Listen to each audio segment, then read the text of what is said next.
That's 9 in a row for your Buffalo Sabres. Tuck scores! Great pass, and Alex Tuck at the near circle. Snaps that one past Holfer, and it's a 2-2 game with 4:43 to go in the second period. Noah Oslin, Alex Tuck, Zach Benson, and Peyton Krebs were the goal scorers last night. Alex Lyon also allowed 2 goals on 18 shots. Up next, the big test as they head to Dallas to take on the Stars tomorrow night. Puck drop is set for 8 o'clock, and all of the play-by-play action will be right here on WGR Sports Radio 550. Bills head coach Sean McDermott spoke with the media yesterday. No news yet on what the team will do this weekend with only wild card seating to play for. On the injury front, Josh Allen is dealing with some soreness, and McDermott said it's similar to last week, but in a slightly better spot. Matt Prater is moving in the right direction, should be back this week, while Terrell Bernard will be out as he deals with the calf injury. There were some roster moves, as well as the team announced the release of kicker Michael Badgley from the practice squad. And around the NFL, last night, the Falcons surprised the Rams, defeating them 27-24. And looking to this weekend, Chargers quarterback Justin Herbert, dealing with his hand injury, will not start against the Broncos. Trey Lance will get the start. Texans head coach D'Amico Ryan said the Texans will play their starters in Week 18 game against the Colts. A lot of other teams deciding whether or not to play their starters in the final week of the season. That's your Paddock Chevrolet Sports Update. Paddock Chevrolet celebrating 90 years of being your hometown dealership. I'm Joe Cali for WGR Sports Radio 550.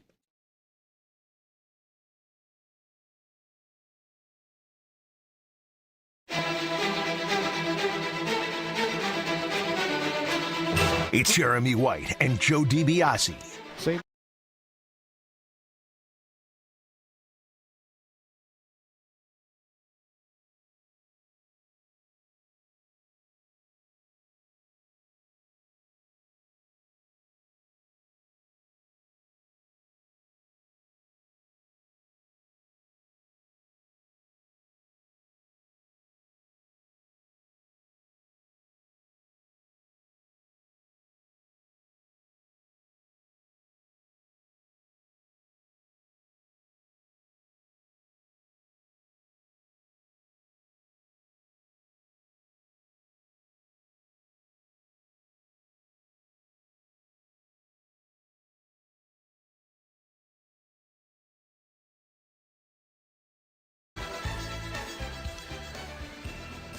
Love opening up the show with some Hurricane 2000. Can I ask what the bleep happened on that final play? We have our goalie. We have to ask Owen, our senior goalie correspondent here. Nate Geary is in for Jeremy. It's Jeremy and Joe here on WGR. We got some football coming your way, but what happened on that last play?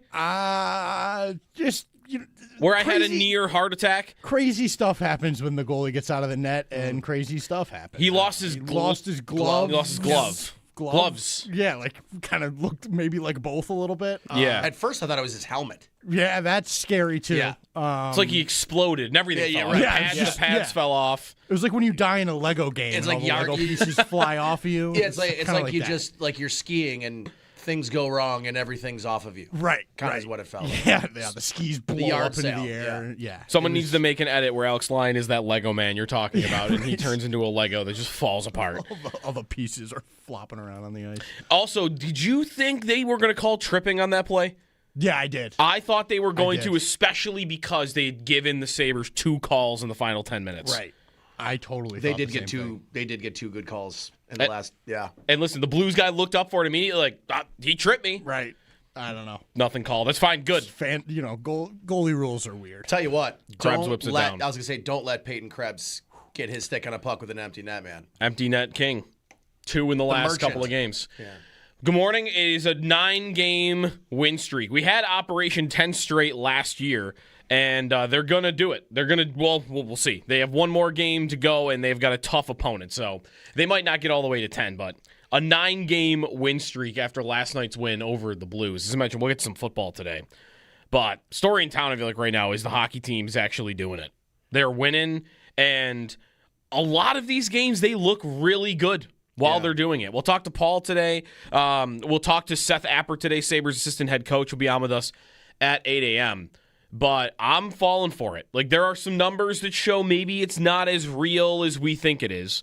But I think there are also some indicators that show that, no, this is probably real enough, given that the conference around them is still pretty weak, and you've got teams like Detroit and Montreal that I don't think are all that impressive ahead of you, like I'm buying in. I'm buying it, not just buying it on the win streak, because of course that's easy. It's fun, and it's easy to watch these games when they're good and winning.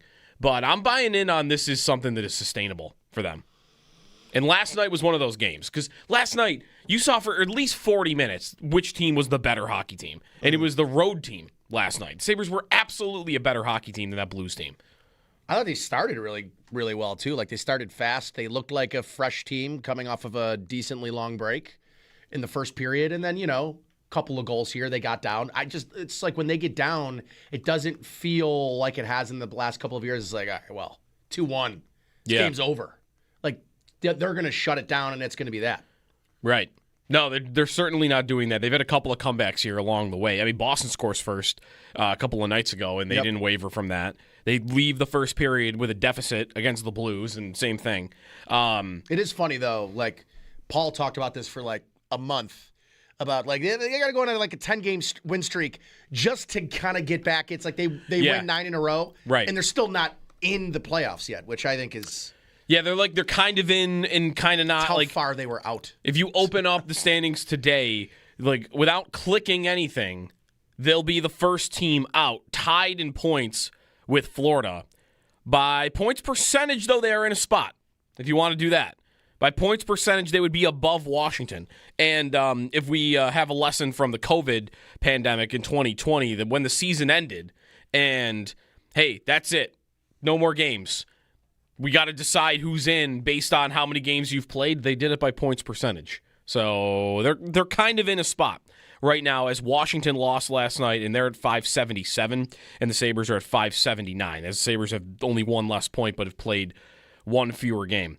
So it's a 9-game win streak, and everybody's contributing along the way. They're getting good goaltending. They're getting contributions from really all of their lines. Last night, I thought the McLeod-Benson line was amazing every time they were on the ice. Quinn, too. I don't want to leave him out. He had a couple of chances. Amazing he didn't score in that game. It's funny. I've been thinking about this the last couple of days. Like, when Zucker gets back in the lineup, I kind of just like, who's coming out? Yeah. Right. It's a good problem to have. Yeah, I thought yesterday maybe the Tage line didn't perform that well. Yeah. So I thought maybe that's an opportunity to get Zucker in for maybe you put him in Krebs' spot and you bump Krebs down to like the fourth line. And bump like Dunn out of the lineup, but I've liked his game a lot, to be honest. Right, so. Or Greenway's doing this, I'm playing one game, I'm not playing the next game thing, so maybe that's easy for them to figure out for the next one. But they finished a little bit stronger, that line, so maybe they'll hold it together. I think that could be the spot. But, right, he joked with Paul the other day, Zucker, that I might never play again. Because if they just keep winning, you're going to keep rolling with the same lineup. Yeah. And, they keep winning. So why change it?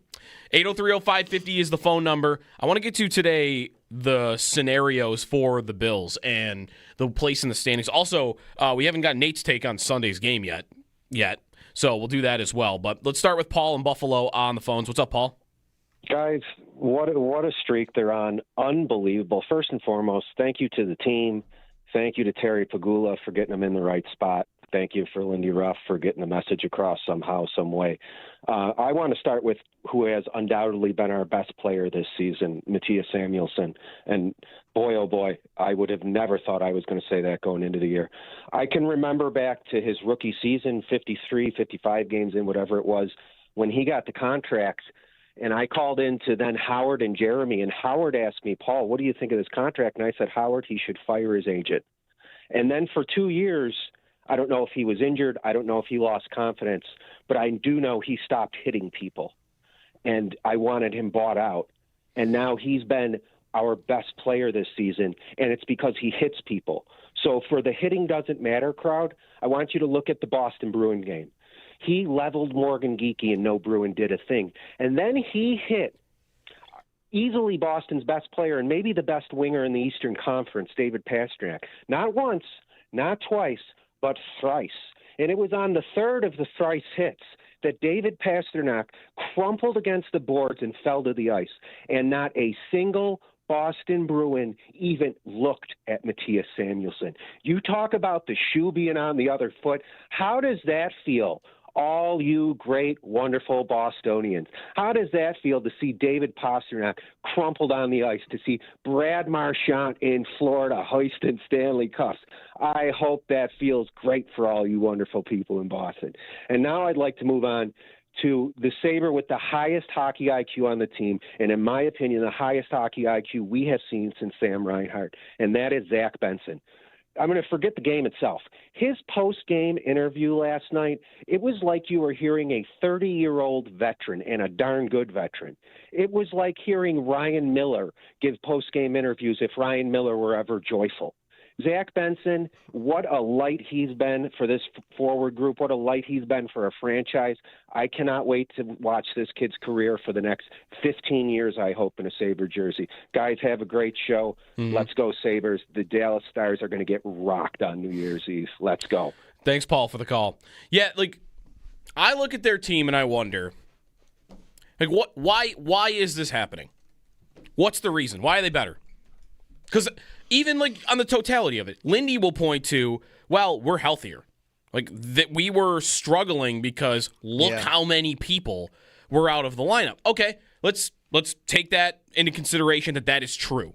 Because actually right now you're seeing the evidence that maybe that is true, that they would be higher in the standings if they had just been healthy. Why are they better than last year? What's the reason for it? I think one of them, and maybe we could go through, there might be 10 reasons why they're better than they were last season and the year before. One of them, Paul mentions Benson. Part of it, I think, right now is you have two young players that are, how old's Osland? 21? And Benson is 20. You got two kids that have been placed into top 6 roles. Benson's kind of in a top 6 role right now. He really has been most of the year, though. Kind of same thing about Josh Doan. Yeah. But especially Benson and Oslo, they are placed into important roles, and they're up to it. Yeah. How many times have you seen kids placed into important roles for the Sabres over the last 5 games? And it's, they look good for this week, and they didn't look great the next week. And, we're seeing flashes. That was Quinn early. Peterka in his first year. We're seeing flashes, but then they disappear for a month. And then we see flashes, and they disappear for 3 weeks. Benson, Osland are kids playing in important roles. And there are no games off. Every single game, even if they don't score, they are making a contribution. And I think that's a big reason why they are different. I also think a little of that is coaching, because I think about the last couple of years, Noah Osland, is he even getting a top 6 role opportunity? He came in because of injury and immediately got a top 6 role instead of playing 7 minutes a night and getting 2 shifts a period on the 4th line. That might be where injury helped them, because I wonder if they even would have got to him if he didn't get a chance. I doubt they do, because he just was he felt to me the same as Roseanne did in some ways, where it was just you'll get in if you get in, we'll see. And then he came up and just ripped it right out of the, he ripped it out the opportunity. It's funny. It's funny too, because him getting sent back down, I was early on when he came back up, both him and Rosine were in the lineup. You could tell he's an NHL, he can defend at the NHL level. Mm-hmm. Then he goes back to the AHL for 2 games, and it was almost like a good thing for him, because he immediately started to think about offense again. Right. And then he came back up, and immediately the offense was there. Yeah. So it was you could tell early on, it was I need just to make sure that I'm as responsible as I possibly can on defense. I'm not going to get myself out of position.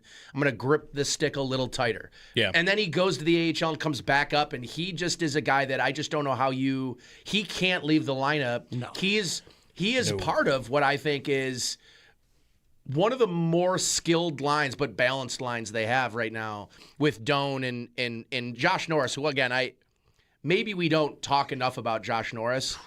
He just reminds me of Tim Connolly, except better on defense. Okay. Connolly's pretty good on defense. Yeah. He's a little bit more physical, I think. Yeah. And he's, I would say, a little less playmaker-y and a little more shooter, but there are similarities there for sure. It's not just the number. I see a little Jack at times with him, where it's I real smooth, real sort of flowy, and he can rip the puck around, and he's good. He's real good in his own end, and I think that's what Jack was for a long time, and that was where I was going to go with your question about what's changed. I think they've got a bunch of centers that can play. Yeah, and that is down the huge middle. in this league. You look around the league and you look at center depth. There's not many teams with as many guys that can play the position as well as the Sabres have. Right, and like last night's a game for that because I thought it was not Tage Thompson's night. No. I did not like. There were turnovers. He was not able to really stay on pucks. Right. He was losing it. He was getting knocked down. And I think listen. Like, Krebs has done pretty well playing in that spot, and I think is overachieved. Better than I thought. Yeah. But he's been fine. You saw last night. Like last night's a night where if Tage isn't on his game, he doesn't really have another play driver on his line to help him out. So when you have an off night like that from Tage in past years, you don't really have other centers to pick it up. The year they missed by one, you did, because Cousins had been playing so well and Middlestat had been playing so well. Yeah. But not since then. Whereas last night, he has an off night, and Norris makes a big contribution on that first goal, and McLeod was great all night. Like, you've got two other guys that can contribute in that It's way. probably the best second line, though, that the Sabres have had in years. We can call it their second line. I feel like it's their number one line. The Norris right line? now. I'm talking about the Norris line. Yeah, the Norris line. You want to call that number I want to call one? that their number one line. I agree with that. Okay. I think that they are probably the most responsible while also having this almost really the same high-end offensive offense. output that the Tage line does. Yeah. And the other thing that I really think, and it's going to be, I hate to give them credit for the thing that Adam said that they wanted to do, but they are way better at defending. Oh, my God. This year. Sure, of course. Last night they give up 18 shots. Right. That is not. And 9 in the first 7 minutes. Right. And then they just shut it down. And that's what they've been so good at, and that has been what they have been so. That has been so frustrating with them is that they would just fold. And the guy I've been kind of most about, Michael Kesselring, has looked really good over a 2-game stretch. Especially, he's knocking on the door offensively. He's looking a little healthier. Yeah. He was skating with more speed. I've been very frustrated with him. You're right. The last 2 games have been a lot better for him. He's been moving his feet a little better. I like that a lot. Maybe I shouldn't call the Norris, Ostlund, and Tuck line their number one line this morning because I just looked, and they actually did play the least amount of minutes at 5-on-5 last night of any line.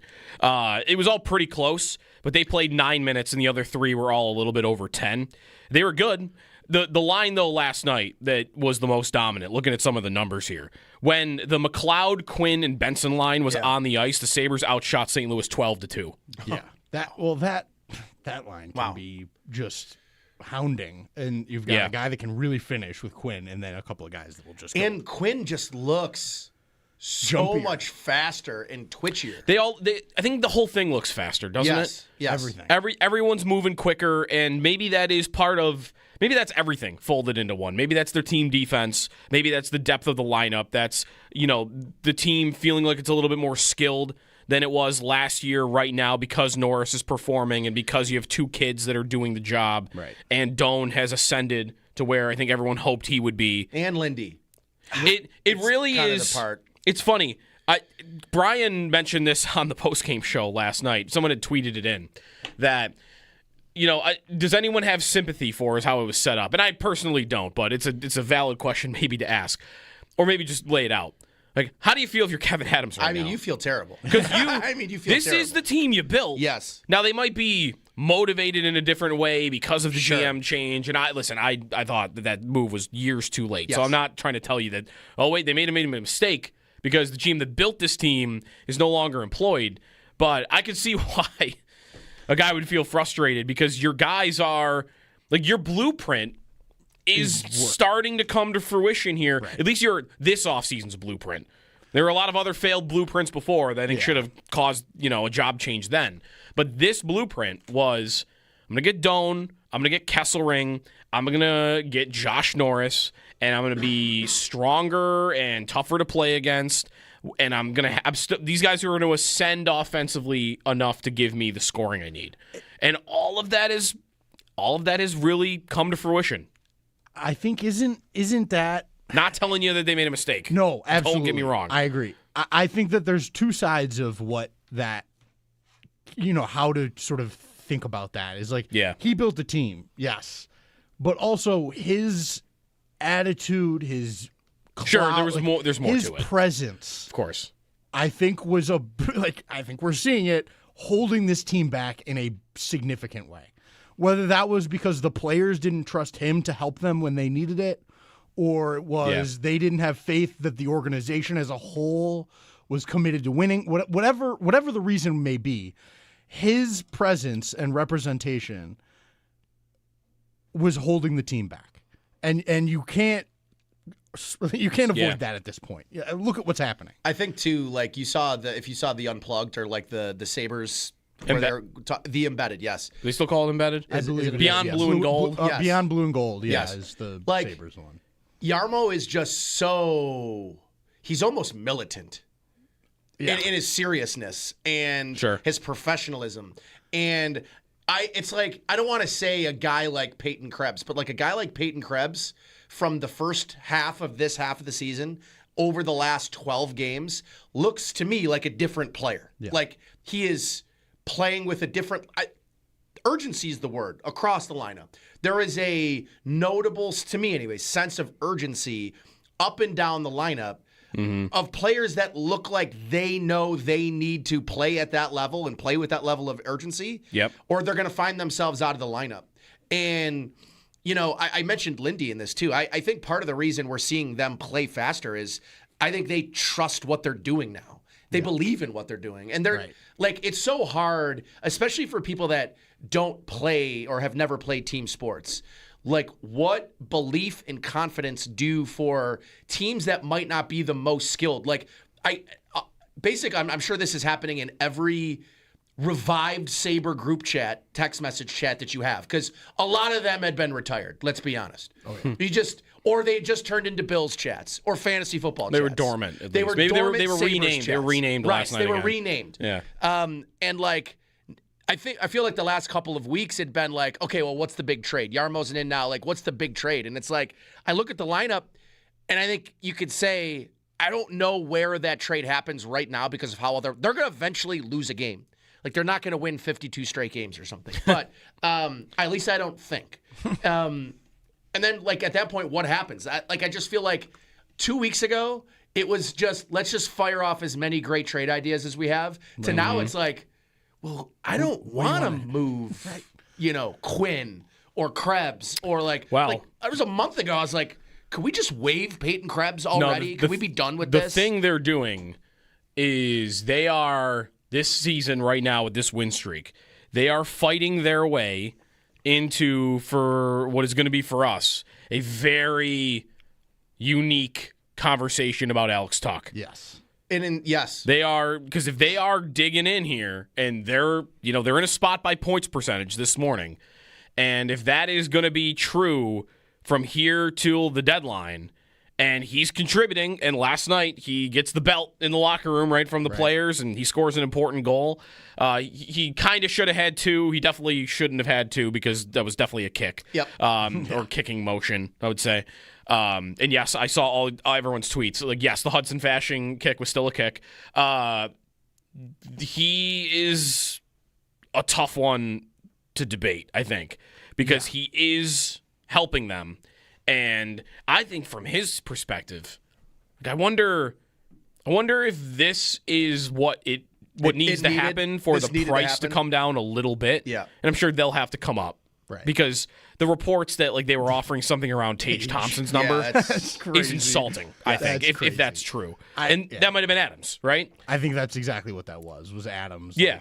I'm going to just do this. But if the kid that grew up a Sabre fan is on the team that's about to look like it might actually finally break the drought, you're a 30. I've always thought that part of it for Tuch, and money was always the talking point because the league cap is going up and players are getting more, Adrian Kempe and whatnot, that's all true. But another part of it was, he's grew up a Sabre fan, but the guy is a 29-year-old veteran player who has been to the finals, has been to the playoffs multiple times, and I just thought you were going to need to give him evidence that he could win here before he would ever commit.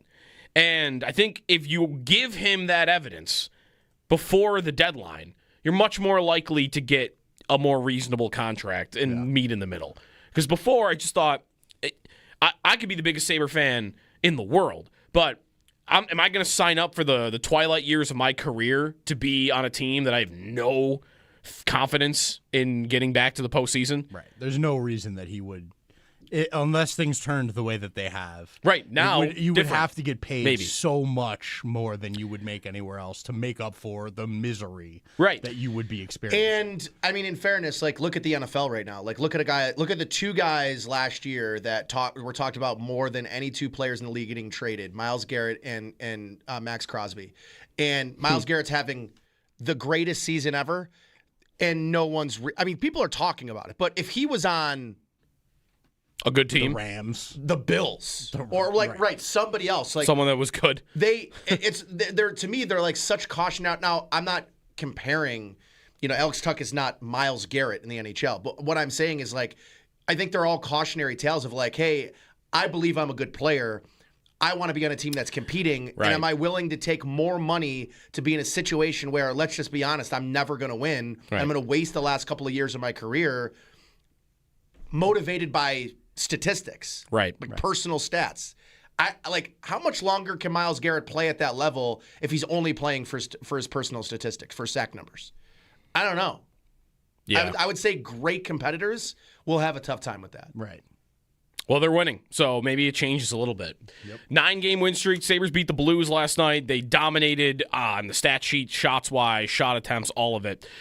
They were the better team, and they come away with the win. They are tied for a playoff spot with Florida. They are in by points percentage. They are 2 points back of the Atlantic Division's third-place team, which is Montreal at the moment. 803-0550 is the number. If you got a thought on the Sabres, we'll get Paul in a little bit later on in the show. Seth Appert at 8 o'clock. No Lindy today, but we'll have Appert on to talk about the win streak and this road trip. That'll be in an hour and a half. Want to go through, though, the scenarios with the Bills this week and get Nate's take on Sunday, which we still have some carryover from the Eagles game, where I thought Josh Allen was not great, and that doesn't happen all the time, but big reason why they lost. There is a real possibility. I think it's stronger than that, actually. There's a very strong likelihood the Bills are going to Jacksonville in the first round of the playoffs, and we'll lay that out wide for you coming up. Jeremy and Joe. Jeremy's off today. Nate is in, and this is WGR.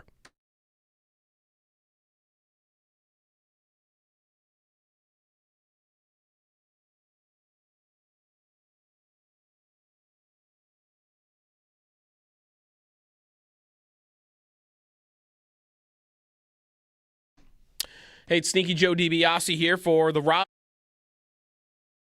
Good morning. It is a 9-game win streak. We had Operation 10 straight last year, and they're going to do it. They're going to, we'll see. They have one more game to go, and they've got a tough opponent, so they might not get all the way to 10, but a 9-game win streak after last night's win over the Blues. As I mentioned, we'll get to some football today.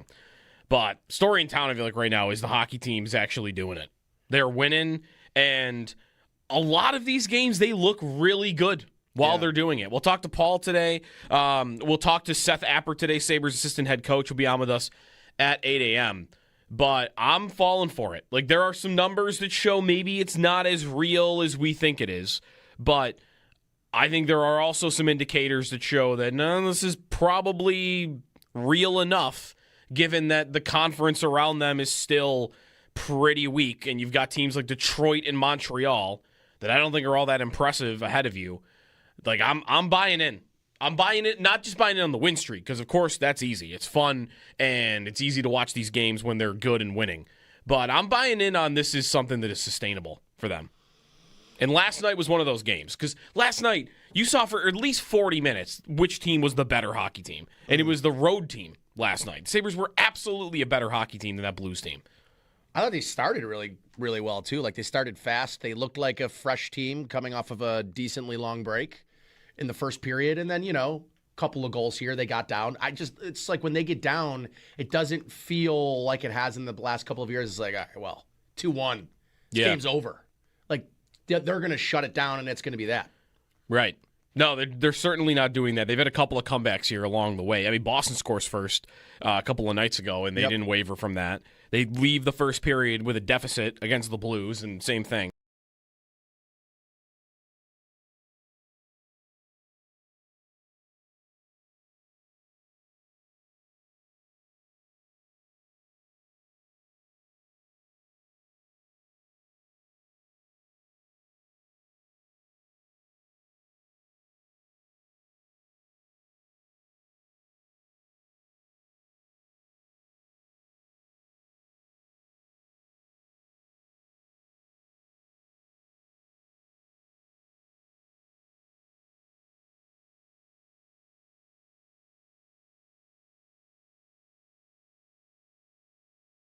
It's funny.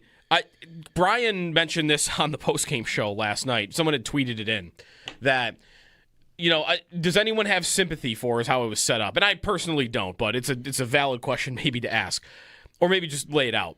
Like, how do you feel if you're Kevin Adams right now? I mean, you feel terrible. Because you feel this terrible. is the team you built. Yes. Now, they might be motivated in a different way because of the GM change. And I thought that move was years too late. Yes. So I'm not trying to tell you that, oh, wait, they made a mistake because the team that built this team is no longer employed. But I could see why a guy would feel frustrated because your guys are, like, your blueprint is starting to come to fruition here. Right. At least this offseason's blueprint. There were a lot of other failed blueprints before that I think should have caused, a job change then. But this blueprint was, I'm going to get Doan, I'm going to get Kesselring, I'm going to get Josh Norris, and I'm going to be stronger and tougher to play against, and I'm going to have these guys who are going to ascend offensively enough to give me the scoring I need. And all of that has really come to fruition. I think isn't that not telling you that they made a mistake? No, absolutely. Don't get me wrong. I agree. I think that there's two sides of what that, how to sort of think about that is like. Yeah. He built a team, yes, but also his attitude, his clout, sure. There's more his to it. Presence, of course. I think was I think we're seeing it holding this team back in a significant way. Whether that was because the players didn't trust him to help them when they needed it, or it was they didn't have faith that the organization as a whole was committed to winning, whatever the reason may be, his presence and representation was holding the team back.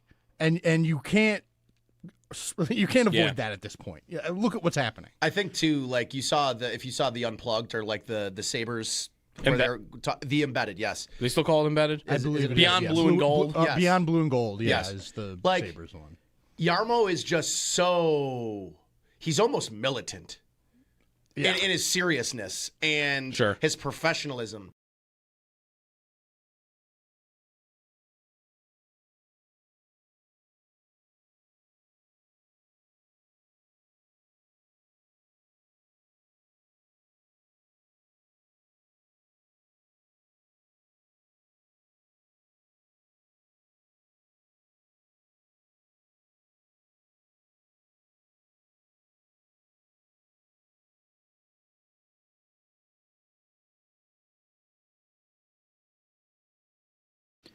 That's 9 in a row for your Buffalo Sabres. Noah Oslin, Alex Tuch, Zach Benson, and Peyton Krebs were the goal scorers last night.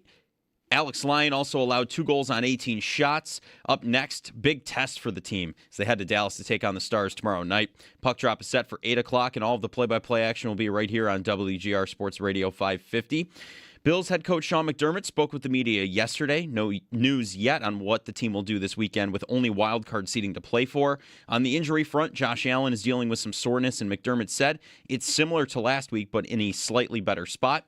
Matt Prater is moving in the right direction and should be back this week, while Terrell Bernard will be out as he deals with a calf injury. There were some roster moves as well as the team announced the release of kicker Michael Badgley from the practice squad. And around the NFL, last night, the Falcons surprised the Rams, defeating them 27-24. And looking to this weekend, Chargers quarterback Justin Herbert will not start against the Broncos. Trey Lance will get the start.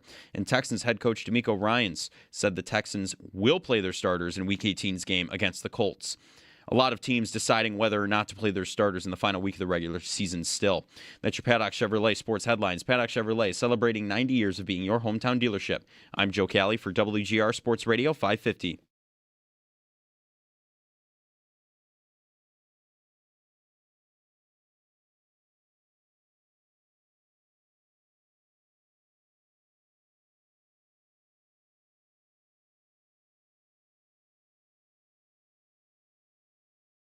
Come back in this game. Here's a turnover in front. Oh, that did not go in. That looked like the Blues had it, and an empty netter for Buffalo down at the other end to seal it for the Sabres as Peyton Krebs lifts it down the ice. So good. That's the Lego falling apart noise, if you didn't know. That's one of your moments of the game, brought to you by Firth Jewelers. For all the moments in your life, go forth to Firth. Yeah, panic attack maybe for a moment there, and then sigh of relief when Krebs hit the empty net. And you didn't really know if he hit the empty net until Dunleavy told you, till Dan told you. Because the camera didn't pan quick enough. It didn't go widescreen. So you didn't really see the net. And by the time it had panned to the net, the puck was already kind of bounced out of it. They got it. Also, that 2-on-0 on the power play might have given you a little bit of anxiety or a lot of anxiety. And Robert Thomas somehow missed the net by a country mile, despite the fact he shot the puck from the top of the faceoff circle. Sabres get the win, 9-game win streak. They'll go for 10 against the St. Louis Blues. It's Jeremy and Joe. Good morning. Nate's in for Jeremy. 803-0550 is the phone number. Get some Bills scenarios in a moment. Monday Night Football last night was a pretty wild game. Back and forth. You had a 93-yard touchdown run by Bijan. You had a blocked kick and then return for a TD by Jared Verse, where he gave the peace sign to the Atlanta sideline as he was running by it. It's amazing. Puka was making crazy catches. So Xavier Watts is a stud. Yeah, you're big on Xavier Watts. Missed opportunity? Yeah, had been. 3rd round pick. That was my guy. Bills, it'd be nice for the Bills. I mean, the Bills have arrived at a good safety duo with Poyer coming back. Yes. But they're going to need a safety for next year, right? Yep. Is Taylor Rapp their starting safety week 1 next year? Gosh, I hope not. It would be... that would be tough. Yes, it would. For me to believe in. I guess I could see it, but maybe we're talking safety at the draft. The thing, though, that also opens up, the possibility that opens up from last night, if you are, learning on the fly here, what's on the line week 18, what can change. So we have the schedule, right? Saturday is Panthers-Bucks. Yes. What is Panthers-Bucks to you? It's winning in, right? Winning the division's yours? That's what I think everybody believes. It's not. It's winning in Panthers-Bucks. That's for the division. That's for the NFC South. And I can understand why. The Falcons have been eliminated for 3 weeks officially. Yep. So they're not winning the division. And Carolina's got 8 wins, and Tampa's got 7. So if Tampa wins, they would have the division tiebreaker over Carolina. So they'd win the division. However, that's not all there is. Atlanta, because they beat the Rams last night, they're now at 7-9. So Saturday at 4:30, let's say Tampa wins. They're at home. I don't think they've. Oh wait, so Tampa does not control their own destiny. They do not. I think everybody believes they do, but they do not. The Bucks, who by the way have not won a game. When's the last time they've won a game? They're 1-7 over their last 8 games. They won against Arizona in Week 13, and their last win before that was Week 8. Wow. So they were 7-1. Yeah, that's right. They were 7-1. Yeah. They're 5-1 and then 6-2. They were 6-2. Okay. And now they're at 7-9. If the Bucks beat the Panthers on Saturday, they can't celebrate yet because they'll be at 8-9. Carolina will be at 8-9, which means at that moment Tampa will be in first because they'll have the tiebreaker. However, Atlanta is 7-9. They gotta wait a day. Because Atlanta's 7-9. And although Atlanta cannot come out on top of the tiebreakers, what they can do by beating New Orleans on Sunday is they can bring the division to a 3-way tie. And when that happens, the tiebreakers change. Because the tiebreakers are different when it's a 3-way tie than a 2-way tie. So if Tampa wins on Saturday, they have to wait and see if Atlanta wins. Carolina can get in to the postseason in the playoffs just by having Atlanta beat the Saints. And that's it. Real wrench in it. Yeah, that's really good stuff. For a division that, by the way, I don't think is going to do anything when they get to the playoffs. No. Right, no one's winning a playoff game out of that division. But there's some crazy stuff that can happen Week 18. For the Bills, how much have you played around with who they can play and who they would play? Yeah, I mean, after the loss this week, I kind of accepted it's either going to be the 7 or 6 seed. And yes, more likely than not, 5 is tough. More likely than not, it'll be. I think Justin Herbert's not playing. Right. The Texans are playing their starters against Indy. Yes, because they can still win their division. Yes. So they have something that's really worth playing for. Like the Chargers, it's kind of like the Bills, right? Like it's just seeding. Yep, and they need to give their quarterback an extra week break. Yeah, broken hand. I mean, and they've had injuries a lot. Yeah. So Houston's going for it. The Jags are going for it, and they play the Titans because those two teams are fighting for divisions. Yep. Titans have been plucky like the last 3 weeks. New England and Denver are probably going for it because it's the 1 seed, right? Yes. I mean, New England's got injuries, and they play Miami, so they might feel like we can be conservative with a few guys, but they're not like benching Drake May. No, and Denver's going to play it's going to play Trey Lance. Right. So right. And that seems tough to believe that Trey Lance is going to go into Denver and beat that defense. I mean, Denver is not, to me.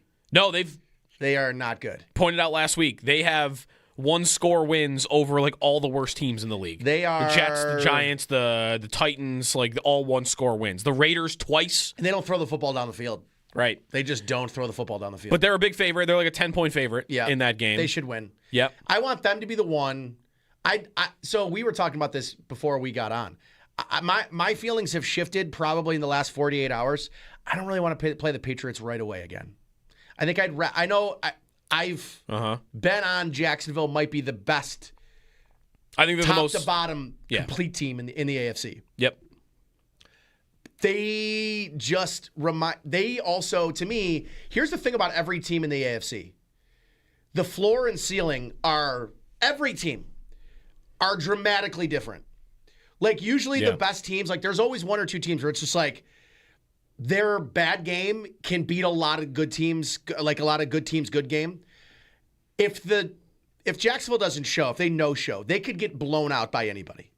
If the Bills don't show, they could get blown out. If the Patriots don't show, they could lose to the Raiders and Steelers. Like every single one of these AFC teams has a very wide margin, I guess, margin for error. So, you know, and if the Bills have to win 3 road games, by the way, I'm with Rex Ryan. I don't think they're going to win 3 road games. Could they? Yes, they could. They're good enough to it. Difficult. It's really hard. Yep. So, to me, at least give yourself a chance to give yourself a home playoff game. If you're the 7th seed, you have no chance for a home playoff game. 0 chance.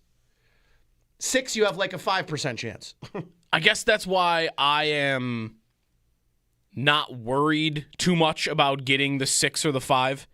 Is I don't think they're going to have another home game almost no matter what. No.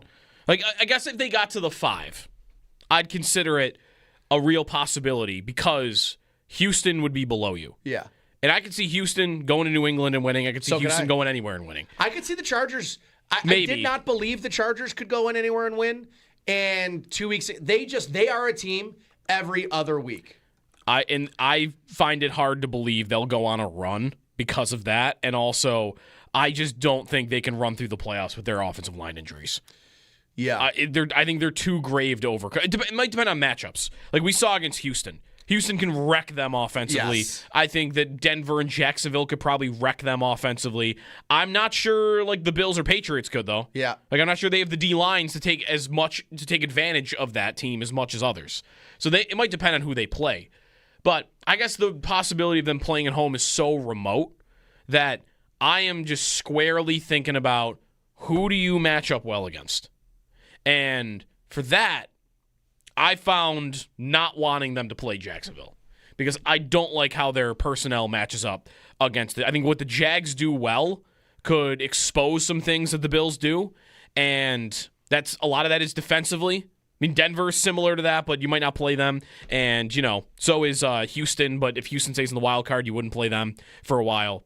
So when it gets to like how that happens, because the Jags are the most likely matchup right now. If you don't know okay, what's going to happen? Because if you wake up right now and look at the standings, Bills play the Patriots if the season ended today. But by the scenarios that would play out in Week 18, unless there's a big upset in the AFC in Week 18, the Bills are going to Jacksonville. Yeah. In the first round of the wild card. 803-0550 is the phone number. If you've thought it all and got a preference on what happens to the Bills here as they'll go on the road, fighting for the 5 seed, if that's worth it to you, and the differences between New England, the Chargers, and Denver also, because they're going to play one of those teams. And again, Jacksonville's probably the most likely. If you're on hold, stay there. We'll get to you at 803-0550. Sabres win 9 in a row. A lot of hockey talk today as well. Seth Appert at 8. Nate's in for Jeremy. This is WGR. It's funny. Brian mentioned this on the postgame show last night. Someone had tweeted it in that, does anyone have sympathy for is how it was set up? And I personally don't, but it's a valid question maybe to ask. Or maybe just lay it out. Like, how do you feel if you're Kevin Adams right now? I mean, you feel terrible. Because you feel this terrible. is the team you built. Yes. Now, they might be motivated in a different way because of the GM change. And I thought that move was years too late. Yes. So I'm not trying to tell you that, oh, wait, they made a mistake because the team that built this team is no longer employed. But I could see why a guy would feel frustrated because your guys are, like, your blueprint is starting to come to fruition here. Right. At least this offseason's blueprint. There were a lot of other failed blueprints before that I think should have caused, a job change then. But this blueprint was, I'm going to get Doan, I'm going to get Kesselring, I'm going to get Josh Norris, and I'm going to be stronger and tougher to play against, and I'm going to have these guys who are going to ascend offensively enough to give me the scoring I need. And all of that has really come to fruition. I think isn't that not telling you that they made a mistake? No, absolutely. Don't get me wrong. I agree. I think that there's two sides of what that, how to sort of think about that is like. Yeah. He built a team, yes, but also his attitude, his clout, sure. There's more his to it. Presence, of course. I think was I think we're seeing it holding this team back in a significant way.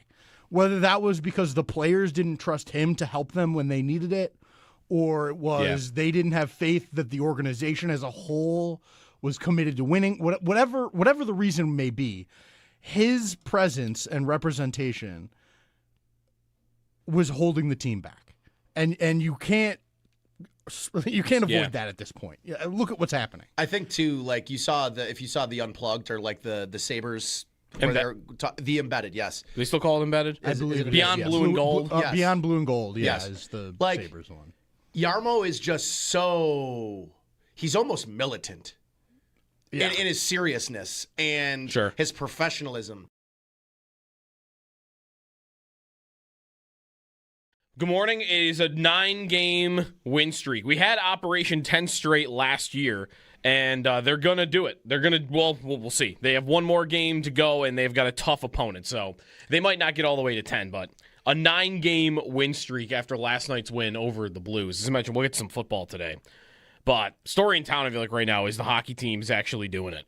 They're winning, and a lot of these games, they look really good while they're doing it. We'll talk to Paul today. We'll talk to Seth Appert today, Sabres assistant head coach. Will be on with us at 8 a.m., but I'm falling for it. Like, there are some numbers that show maybe it's not as real as we think it is. But I think there are also some indicators that show that, no, this is probably real enough, given that the conference around them is still pretty weak. And you've got teams like Detroit and Montreal that I don't think are all that impressive ahead of you. Like, I'm buying in. I'm buying it, not just buying it on the win streak, because, of course, that's easy. It's fun, and it's easy to watch these games when they're good and winning. But I'm buying in on this is something that is sustainable for them. And last night was one of those games, because last night you saw for at least 40 minutes which team was the better hockey team, and it was the road team last night. The Sabres were absolutely a better hockey team than that Blues team. I thought they started really, really well, too. Like, they started fast. They looked like a fresh team coming off of a decently long break in the first period, and then, a couple of goals here, they got down. It's like when they get down, it doesn't feel like it has in the last couple of years. It's like, all right, well, 2-1. This game's over. Like, they're going to shut it down, and it's going to be that. Right. No, they're certainly not doing that. They've had a couple of comebacks here along the way. I mean, Boston scores first a couple of nights ago, and they didn't waver from that. They leave the first period with a deficit against the Blues, and same thing.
Welcome back. It's Jeremy and Joe. Jeremy's off today. Nate's in. 803-0550 is the phone number. We'll take more of your calls coming up in the 7 o'clock hour. Floor is yours in this segment, though, for Gina in Delaware. Morning, Gina. Good morning, everybody. I just, first of all, want to wish all y'all at WGR a happy, healthy, prosperous new year. And that same message goes to the Bills Mafia. One woman should not love her Bills as much as I do. And let me tell you something. Yesterday was hard. From the top of the line, the CEO of where I work, to right on down the line are all Eagles fans. Man, oh man, did I get it rubbed in my face. And I probably sounded like a sore loser, but here was my answer. Yes, the score said you won. Our defense kicked your butt, and you played a hurt Josh Allen. And if my quarterback was well, we would have won that game. But, yeah, you won, so good game, y'all. All right, so I guess I sound like a sore loser. So, number two, I'm worried about whoever we play because this is my thing, and it's a question to you all. By the way, Bijan Johnson is fun to watch. Let me just say that.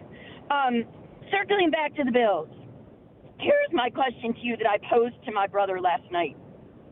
We get Josh Allen, he does his one throw or whatever he's going to do on Sunday at this very sentimental game, which I will be watching every play, and I'm there, emotionally with the Bills Mafia and saying goodbye to the stadium, being an OG of 60 years old, I've been watching that stadium for a long time.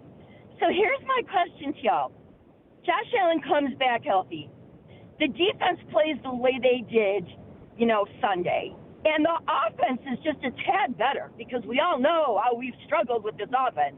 And I've been proud of our defense all year long. Like I said to my brother, our defense shows up when they need to. Every game, I do tip my hat off to the defense. So let me put that on record. But my question is, our offense gets a little better. Our defense plays the way it did. Josh Allen comes back Superman. How far do you all think we're really going to go into this to the playoffs? Truly, I want to go all the way, guys, but how far can we go? I will listen. Go Bills, go Sabres, and I love Buffalo. Thank you, Gina, for the call. We'll ask that when we come back on where the offense is, whether it's fair to expect them to play better than they did on Sunday when they play a top-level defense, which is what they saw on that day against the Philadelphia Eagles. More on that when we come back. 803-0550 is the phone number. It's Jeremy and Joe here on WGR.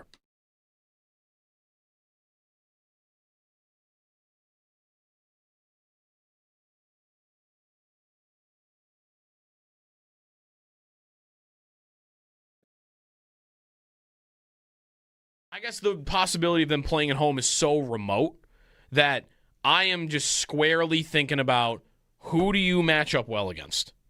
And for that, I found not wanting them to play Jacksonville because I don't like how their personnel matches up against it. I think what the Jags do well could expose some things that the Bills do, and that's a lot of that is defensively. I mean, Denver's similar to that, but you might not play them. And, so is Houston, but if Houston stays in the wild card, you wouldn't play them for a while. So when it gets to how that happens, because the Jags are the most likely matchup right now. If you don't know okay, what's going to happen? Because if you wake up right now and look at the standings, Bills play the Patriots if the season ended today. But by the scenarios that would play out in Week 18, unless there's a big upset in the AFC in Week 18, the Bills are going to Jacksonville. Yeah. In the first round of the wild card. The thing they're doing is they are, this season right now with this win streak, they are fighting their way into, for what is going to be for us, a very unique conversation about Alex Tuck. Yes. Yes. They are, because if they are digging in here and they're in a spot by points percentage this morning, and if that is going to be true from here till the deadline, and he's contributing, and last night he gets the belt in the locker room right from the players, and he scores an important goal. He kind of should have had two. He definitely shouldn't have had two because that was definitely a kick. Yep. Or kicking motion, I would say. And yes, I saw everyone's tweets. Yes, the Hudson Fasching kick was still a kick. He is a tough one to debate, I think, because he is helping them. And I think from his perspective, I wonder if this is what needs to happen for the price to come down a little bit. Yeah. And I'm sure they'll have to come up. Right. Because the reports that they were offering something around Tage Thompson's number is insulting, I think, if that's true. That might have been Adams, right? I think that's exactly what that was Adams. Yeah. I'm going to just do this. But if the kid that grew up a Sabre fan is on the team that's about to look like it might actually finally break the drought, you're 30. I've always thought that part of it for Tuck, and money was always the talking point because the league cap is going up and players are getting more, Adrian Kempe and whatnot, that that's all true. But another part of it was, he's grew up a Sabre fan, but the guy is a 29-year-old veteran player who has been to the finals, has been to the playoffs multiple times, and I just thought you were going to need to give him evidence that he could win here before he would ever commit. And I think if you give him that evidence before the deadline, you're much more likely to get a more reasonable contract and meet in the middle. Because before, I just thought, I could be the biggest Sabre fan in the world, but am I going to sign up for the twilight years of my career to be on a team that I have no confidence in getting back to the postseason?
That's 9 in a row for your Buffalo Sabres after defeating St. Louis by a score of 4-2.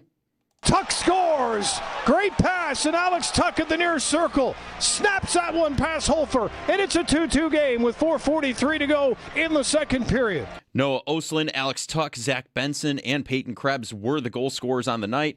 Alex Lyon also allowed 2 goals on 18 shots. Up next is a big test as they head to Dallas to take on the Stars tomorrow night. Puck drop set for 8 o'clock, and all of the play-by-play action will be right here on WGR Sports Radio 550. Bills head coach Sean McDermott spoke with the media yesterday. No news yet on what the team will do this weekend with only wildcard seating to play for. On the injury front, Josh Allen dealing with some soreness. McDermott did say it's similar to last week, but in a slightly better spot. Matt Prater is moving in the right direction and should be back this week, while Terrell Bernard will be out as he deals with a calf injury. There were some roster moves as the team announced the release of kicker Michael Badgley from the practice squad. Around the NFL, last night, The Falcons surprised the Rams, defeating them 27-24. And looking to this weekend, Chargers quarterback Justin Herbert will not start against the Broncos. Trey Lance will get the start. Texans head coach DeMeco Ryans says the Texans will play their starters in Week 18's game against the Colts. A lot of teams deciding whether or not to play their starters in the final week of the regular season still. That's your Paddock Chevrolet Sports Update. Paddock Chevrolet, celebrating 90 years of being your hometown dealership. I'm Joe Cali for WGR Sports Radio 550.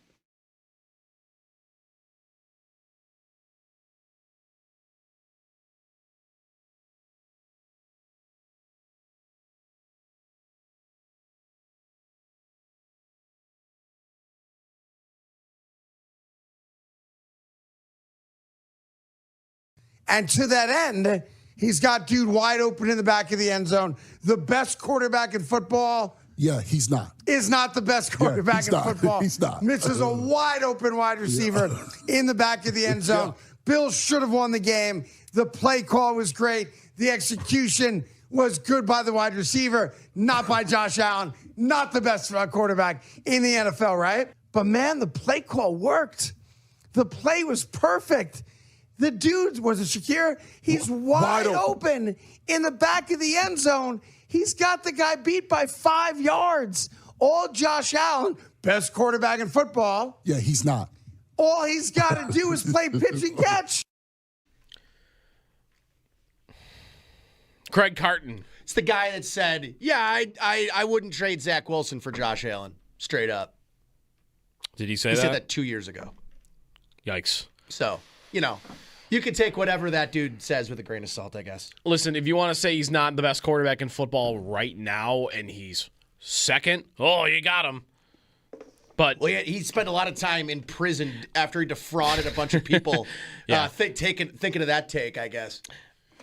How beyond that, a lot of that's professional wrestling. That is, not really meant to be serious football commentary, I don't think. How much Nick Urie's in for Jeremy today. Good morning, 803-0550. It's cold, so layer up on your way to work. The real feel where we are right now is -8. Did it feel like -8, though, when you were out there? It was cold, but I didn't walk outside and go, I instantly froze. No. But my app says -8 is the real feel. I think if we were outside for more than 5 seconds, maybe. Yeah, that's also true. Also, I have my, I have my car starter already, same. so I'm getting right into a warm car. How much of Sunday's game for you was on Allen? 40%. Is that a lot? It's more than usual. It's not just a 2-point conversion. No. It's the fumble. No. Yep. That really shouldn't have been a fumble. He had 2 players open on the 4th and goal where he ran it, Cooks and Johnson. I mean, he left multiple scores on the board. Yep. And they needed 2 points. As I want to tell you, the person that owns 60% of it is the offensive coordinator. He did call the plays that he should have hit for those touchdowns. I mean, he does call those plays. They just were not executed at a high enough level from the quarterback. But the frustration level for me, I was at the game. It's the day before my birthday. I'm just sitting there with my dad, soaking wet. I'm not well because of that. I now have a cold. Poncho, hopefully, at least. Poncho. That's good. Hopefully you didn't make the mistake of wearing jeans like I did. No. That was critical error, which we talked about. I can't believe that was you. Yeah, that was bad. Because I saw so many people. So my dad had, for our tailgate, we had a tent with 4 sides, and my dad's friend had like a construction site heater. We had borderline tarps off in the tent. Like, we were having a time in there. Yeah. Like, just hanging out dry. We were like, we are not getting wet before we go in. Yeah. So when I walked out and I'm walking in, I'm seeing people with like a hoodie and a jersey and jeans on. And I'm like looking around. It was like that meme with James Franco. It's like, is this your first time? Is this you? Yeah. Listen, you can always take layers off. I did not wear my gloves. Like, I brought my gloves with hand warmers. I took them off because did you try taking off a glove and putting it back on when your hands are wet? It was tough. Good luck. Well, the gloves were wet, too. Yes, good luck. Yeah, that made it tough. So I didn't wear my gloves. My hands were totally fine. I was very comfortable for this game, other than being just soaking wet. The emergency poncho was great, but then it just eventually you still somehow get wet. Oh yeah. So like you're out there for 4 hours. It was inevitable. There's only so much you could do. That was pound for pound, and I feel like I've said it too many times this year. Is just such a frustrating watch as they refuse to. The problem is I'm not sure it's a refusal to go away from things that work for them, which is we're just going to run duo into the strength and the heart of this defense, which is right in the middle. And then they finally sort of countered with a couple of pitches to the outside that, sort of worked. But they do not. If somebody takes away duo and mesh, they don't have counters to it. They just don't. And the timing in which this coordinator calls plays, specifically screen passes. And I'm sitting there late in the third quarter, maybe early fourth quarter. The Bills have a 2nd and 1. And I'm sitting there just begging you to take a shot. Just please take a shot. This isn't... That's criticism of every offensive coordinator in the league. People don't do that enough. That is your money down. You can have every play in your playbook should be open for you on 2nd and 1. But no, we're just going to turn around the ball, hand off, get it 2 yards, and get your first down. I'm like, okay, but why not take a shot there? Like, give yourself. And Brandon Cooks is getting downfield. He's getting open against this defense. Yeah. Just the screen passes and the refusal or inability to call more plays, different plays, a counter, a trap play, just stuff. And these receivers, and again, Brandon Cooks. And that's part. Cooks is getting separation now, at least a little bit, and he's hanging onto the football. Cooks immediately got to this roster and started separating at a rate that we haven't seen any other receiver on this roster separate. Yep. He's been getting open. He just hasn't been catching it. He was due for a game like that. My takeaway, a lot of it was Allen. I guess I'm worried in what state Allen is in because he's got this foot injury that he's dealing with, and he's been hit a ton this year, and he doesn't, I don't think, trust all that's around him receiver-wise. He might be building trust with Brandon Cooks after one game. That'd be nice to see. Yeah. But I feel that game is proof that the biggest Achilles heel, and this is why I get into, when we get into like playoff matchups, why there are certain teams I'd rather see. Like, you make a point about New England and playing them a third time, and like I get that. But teams like New England don't have a strength that I think can really expose the Bills. Yeah. Which is what Philly has, what Houston had. When you have no offense. Athletic, physical defenses. Yep. That can shut down your run game. Yep. Now I've got to throw the ball. Yep. And I've got to win routes down the field.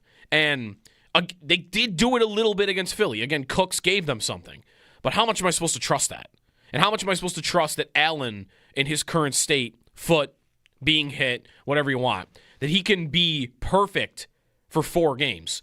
And part of my worry about the AFC playoff picture right now is that the 3 of the top 4 run defenses in the NFL by DVOA, Seattle is number 1. And then the next 3 best run defenses in the league, Denver, Houston, and Jacksonville, 2, 3, 4. And I'm probably going to see one of them. At least one, yeah. And what happens if those teams shut down James Cook? You're in trouble. And say, all right, we're going to keep Cook to what do you do against Philly? It was like 20 carries for 70 yards. We're going to limit him to that. All right, now beat us. Because this offense, I don't believe, is in a state anymore to score big when that happens. They, for a long time, have been a team that, oh, yeah, you shut down our run game, we're still going to get a bunch of points on you. And right now, I feel like if they don't get Cook going, that it's nearly impossible for them to have a great day offensively. Their off-speed pitch offensively is not good. No, they're off. I can't even call it screens an off-speed pitch. They're hanging their curveball. Right. Is really what they're doing. They just don't have they don't have a balanced offense right now. It is so reliant on their run game, and everything is built off of the run game being successful. So for them to have success in the pass game, the run game has to be working. Or they have to be down for them to run passing concepts that actually force the ball down the field. They refuse to push the football down the field. They don't do it. That Cooks play, unless they're behind. That Cooks play on Sunday it's right before the fumble where he's running behind the defense. Yep. I turned to some of the guys we were watching the game with, and I think we all said simultaneously, that's the first time I've seen a ball over the top of a defense with a guy behind them for the Bills in 3 years. A long time. It doesn't happen. John Brown was on the roster when that happened. And and the thing that frustrates me is go back and watch this offense under Brian Daboll, at times under Ken Dorsey. The football, I think to a fault under Dorsey, was going down the field too much. Mm-hmm. There wasn't enough balance, and they just went too extreme away from what Ken Dorsey was doing down the field in this past game. They just went to the total complete opposite. And to me, this is where, and I don't know if you've been following along or anybody's been following along, I don't know, the past month, people talking about pure progression and hearing, just watching people fight about it is funny to me. But they have gone from everybody eats being a big strength of this team to I think it's their biggest weakness on offense. Because you just said it, by the way, and I forgot that even was. I think they haven't been using it as their slogan. I wonder why. Because if everybody eats, it's like the grandmother in the wheelchair in SpongeBob. Chocolates? It's like she's starving. Give her more than chocolate. Well, no one's eating. Shakir maybe is eating a little, and that's it. And so when I think about this and this, where my head is with where everybody eats is now turned into, I think, a negative, is great quarterbacks, great offenses on 3rd and 5, on 4th and 2. They just have someone they know is going to get open. Or, you know what, I'm going to throw the football at 60-40, but I like 50-50 with my guy. They don't have anybody. Josh Allen is 3rd and 5, I trust this guy, I'm getting the ball. Mm-hmm. And you need that in an offense in the NFL. You just need somebody that you need your digs. It's 3rd and 5. All right, he's kind of open, but I'm going to force it. He's going to find a way to make a play. And more times than not, Diggs makes the play. So even just thinking about some of the offenses that unleashed the power of Josh Allen's greatest strength, which is the laser rocket attached to the right side of his body. Mm-hmm. They just have turned him into Trent Dilfer, who can move. That's what they're trying to be on offense. And I think it frustrates the absolute hell out of Sean McDermott. Yeah. I think he's watching a defense that's built to have an offense that gets up in games and can put points on the board that stops teams from running. They've had to change so much of how they play defensively this year because of the offense. Right. And this argument, again, it goes back to my McDermott derangement syndrome. You people are going too far. If you watch that game on Sunday, McDermott was 10th on my issues list of that game, of people that I'm pissed off at. He just doesn't even register for me anymore because nothing I'm watching, I'm like, oh, this is McDermott. Okay, well, yeah, he won his first challenge of the year. Okay, whatever. Yeah, I get it. Do your weird clap. And, people didn't like him going for 2. I don't know. Most liked it. A lot of people in my feed did not like it. I don't know why. But I guess where I get to in this is this defense, to me, was the highlight of that game. In fairness, that offense sucks. That is going to be the worst offense in the NFC in the playoffs. That offense is a joke. And for Nick Sirianni to walk into the locker room talking the way that he was talking after them getting 0 first downs in the second half, that guy is such a D-bag. He's the biggest D-bag in the NFL. I mean, you taking a victory lap, maybe if you're a defensive coach, you could take a victory lap in that game. Taking a victory lap after that, I just that dude deserves a swift punch in the face. And A.J. Brown looked like he wanted to give it to him. His own player was like, dude, go to the friggin' locker room, dude. That guy's such a tool. He's very different than most coaches in that way. He wants to get into it. He wants to get into it. Sure, but have a reason. He's a bit of a goon. Have a reason. Yeah. I mean, geez. I'll say the one thing that McDermott, frustration with the offense, the one thing he's verbalizing repeatedly over the course of the year, I think that his greatest frustration with this offense is the way it is currently built is it's getting Allen crushed. It's getting him hit. And the line is good. Yes. When he's getting hit, it's because there was a play, or a couple plays. I mean, this happens a lot. But there was a play against Philly where he was standing in the pocket, hopping. Where's the guy? Where is he open? Let me scramble to the right. And he gets popped at the end of the play. We're 7 seconds into the play. Because he's getting protection, but nobody is getting open, and Allen's getting hit because of it. He's up to 40 sacks. It's crazy. On the year. He was at 14 last year. That's what what McDermott's talked about. We can't live life with our quarterback getting hit this much. And I think that is maybe the mechanism that's going to spark the change this offseason. And I don't think there's anything they can do about it now. No, and there's not. It's tough for me to see them going through the whole playoffs having this receiving core. I don't think it's impossible. I think they could do it. I just think it's going to be really hard.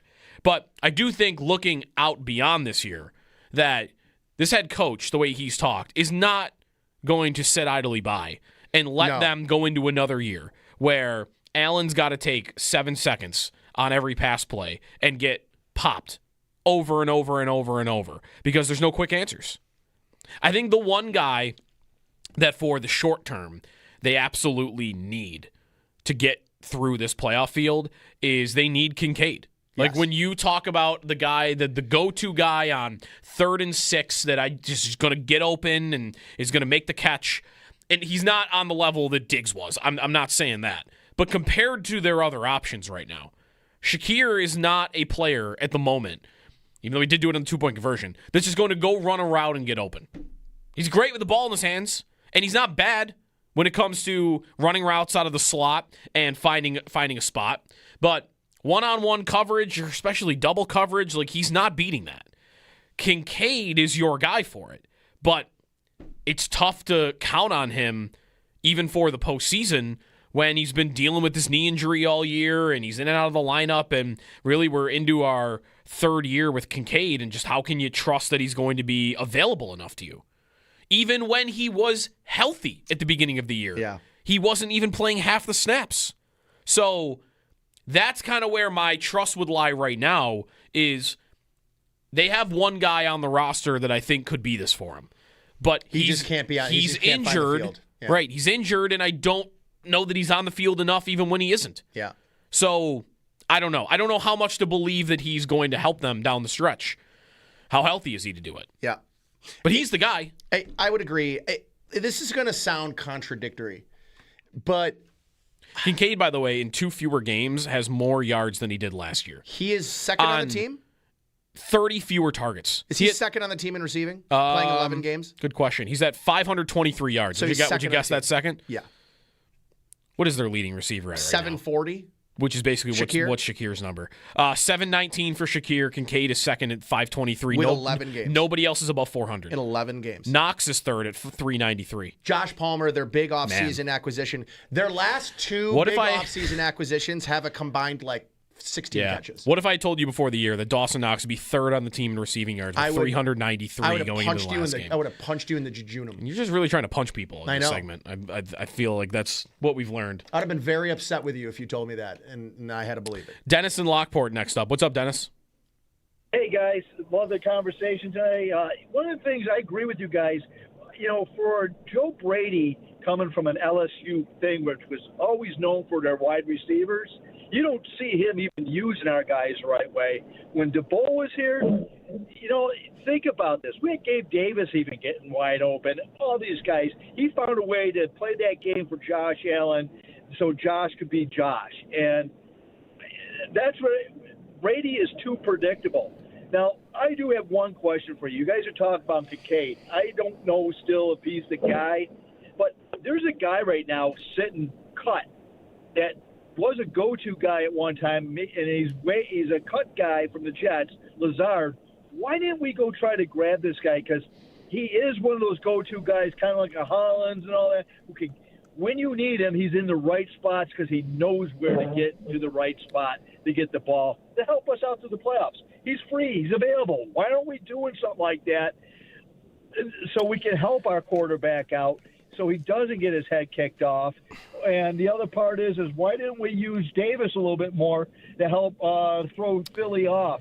I don't like Sirianni. I didn't like him one bit, how he was actually, too, celebrating some of the dirty antics of his defense on our players out there on Sunday. But that's Sirianni. I'll leave it to you guys to fill in the rest. Yeah, listen, Jalen Carter, I think, should be suspended for what he did to Spencer Brown. Did you see what preceded what he did? Brown had pushed him before the play, like, get on side, we're trying to go quick. And Carter was, like, looking around, like, he was like, what? He just got away with that? And then what happened a second later? He took his thumb and punched, and speaking of punching, Brown, like, right between the face mask. You can't tell me that wasn't not on purpose. That should at least be a fine. He thought it was on purpose. But Andy did a throat chop on top of that. Right, on the same play. Like, that's got to at least be a fine. This player, by the way, has already been suspended this year, so I'm not willing to give him the benefit of the doubt. On the receiver point, I mean, can I mention, haven't they done enough this year of anyone help us? Who's available? Brandon Cooks, sign him. Gabe Davis, sign him. McCole Hardman. Like, they've been doing this carousel all year of, we need help. Who's available? Sign him. Alan Lazard is not the name for me. Now, if you want to get to Davis and using him more, like, I'll listen to that. They are not using Gabe Davis really at all right now, and I'm not expecting him to be the answer to my number one receiver problems. But I did think, and I have felt, that he is got more in there to contribute than what he showed. He had 3 for 40 in that first game against Tampa, and he hasn't had more than 2 targets in any other game, and he's been a healthy scratch. And I'm not sure if that's because they are trying to find answers on other guys and they know they have him in their back pocket. Does that make sense? Like, they could say, we don't need to be throwing Davis out there in these games and throwing him the ball. We know what he is. We know we can use him a little bit in the postseason. Let's find out if Cooks can give us anything. Let's find out if Palmer has anything to show us. I mean, that could be an answer as to why Davis hasn't been involved. There's like, I think I saw the stat. It was 134 qualifying receivers in terms of separation score in the NFL. Okay. I think Alan Lazard was 131. He's been that I'm not interested in the player. He's been that his whole career. They have 5 Alan Lazards. Yeah, he had 70 yards in 10 games for the Jets this year. Good. That's not the guy I'm going to bat for. He does sound like a Bills receiver. He certainly does. How about veteran this? With 10 catches and 70 yards in 10 games? I think they have 3 receivers on this roster that can win and separate regularly. I don't think they play them enough. 3? 3. You think they have 3 receivers that separate regularly? I think Tyrell Shavers is the best receiver on the team. Listen, he's given them some nice things this year. Throw him the ball. He went 4 for 90 and then didn't get a target for 2 games. I think you're going a little far to say he's consistently getting open, though. I'm going to tell you. I wouldn't know. He plays like 50% of the snaps and blocks for 45% of them. Yep. So I don't know if he gets open because they run a rotation of 5 players that can't play. When you guys played Pee Wee football, imagine them playing the bad guys as much as the good guys. And tell me you wouldn't want to break something. Because that's what I feel like when I watch their receivers constantly come on and off the field. Play the good ones. See, that might be where I differ from you a little bit. I don't think there is a combination in this group. I think the combo right now I don't think there is Cooks, Shavers, and Shakir. Like, okay, I'm going to agree with you that's their best option. Yes. I don't think that's a good trio. I don't think it's good. That's not a good receiver. That's not a trio that gets you through. That's not the worst trio in the league. Do you know what is? Not far off. Homer, Shakir, and Coleman is like the worst in the league to me. Shavers, I think, is to me become underrated because they don't throw it to him, and when they do, he makes plays. Throw him the ball. How about that? Just try. He gets 1 target yesterday, 2 targets. Maybe 3. 3. 2 for 36. Makes a great play down the field. It's insane what happens. And you know what? They throw the ball down the field. They get 2 big catches down the field. and a pass interference. A pass interference, Joe. Mm-hmm. Do you know that teams, like, they make a living with that? Because they throw the ball down the field. Yep. I digress. Shavers is pretty good. They don't throw to him enough. I've seen enough of Josh Palmer. I'll tell you, though, I've seen enough of Josh Palmer. And I also don't even know if he's healthy. The fumble play, Allen's the problem on the fumble play. Because Hawes, that play's designed for Hawes. And it should have got out at the top of his drop. Yep. But also, watch that play and watch Palmer. Palmer, on that play, proved to me that he doesn't know how to run a scramble drill with Josh Allen. Yes. Because he ran to where all the other people were and then stopped. It's literally the opposite That's why Gabe Davis should be on the field. Yeah, I agree with that. 803-0550 is the phone number. You got a thought on the offense? David in Cleveland, stay on hold. We'll get to you when we come back. We haven't got a lot into the matchup stuff yet in the scenarios. We'll do that. It's also the final week for Highmark Stadium. Yes. Probably, like 99% chance. So maybe we'll do that a little bit later in the week. But if you've got a memory that you want to share, maybe you've gone to your last game. Maybe you're not going on Sunday. Maybe last Sunday was your last game at the stadium. And you want to share a memory or what the stadium meant to you as we bring it to a close here on Sunday against the Jets with red helmets. Feel free to give us a call, 803-0550. By the way, someone just did tweet in that Lazard is on the practice squad for the Steelers. So you'd have to sign him to the active roster. No. That's not my favorite idea. Also, least favorite idea. Actually. Talk about a group of receivers that stinks. The Steelers? Yeah, that's true. 803-0550 is the phone number here on WGR.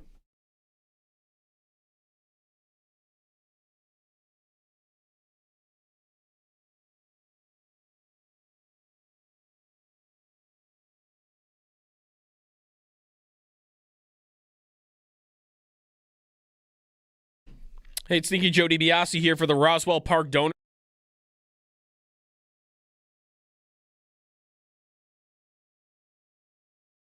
Good morning. It is a 9-game win streak. We had Operation 10 straight last year, and they're going to do it. They're going to, well, we'll see. They have one more game to go, and they've got a tough opponent, so they might not get all the way to 10, but a 9-game win streak after last night's win over the Blues. As I mentioned, we'll get some football today.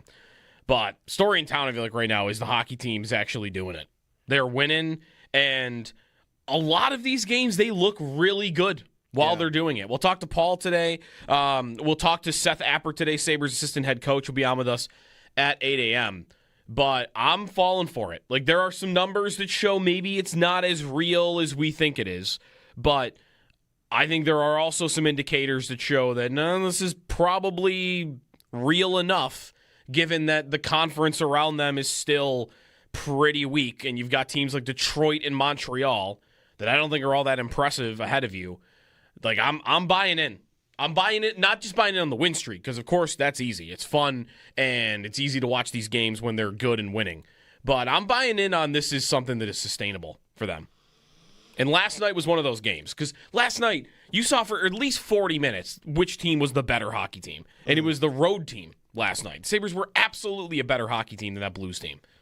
I thought they started really, really well, too. Like, they started fast. They looked like a fresh team coming off of a decently long break in the first period. And then, a couple of goals here, they got down. It's like when they get down, it doesn't feel like it has in the last couple of years. It's like, all right, well, 2-1. This game's over. Like, they're going to shut it down, and it's going to be that. Right. No, they're certainly not doing that. They've had a couple of comebacks here along the way. I mean, Boston scores first a couple of nights ago, and they didn't waver from that. They leave the first period with a deficit against the Blues, and same thing.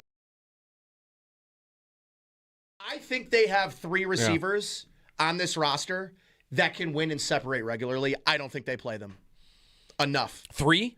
3. You think they have 3 receivers that separate regularly? I think Tyrell Shavers is the best receiver on the team. Listen, he's given them some nice things this year. Throw him the ball. He went 4 for 90 and then didn't get a target for 2 games. I think you're going a little far to say he's consistently getting open, though. I'm going to tell you, I wouldn't know he plays like 50% of the snaps and blocks for 45% of them. Yep. So I don't know if he gets open because they run a rotation of 5 players that can't play. When you guys played Pee Wee football, imagine them playing the bad guys as much as the good guys. And tell me you wouldn't want to break something.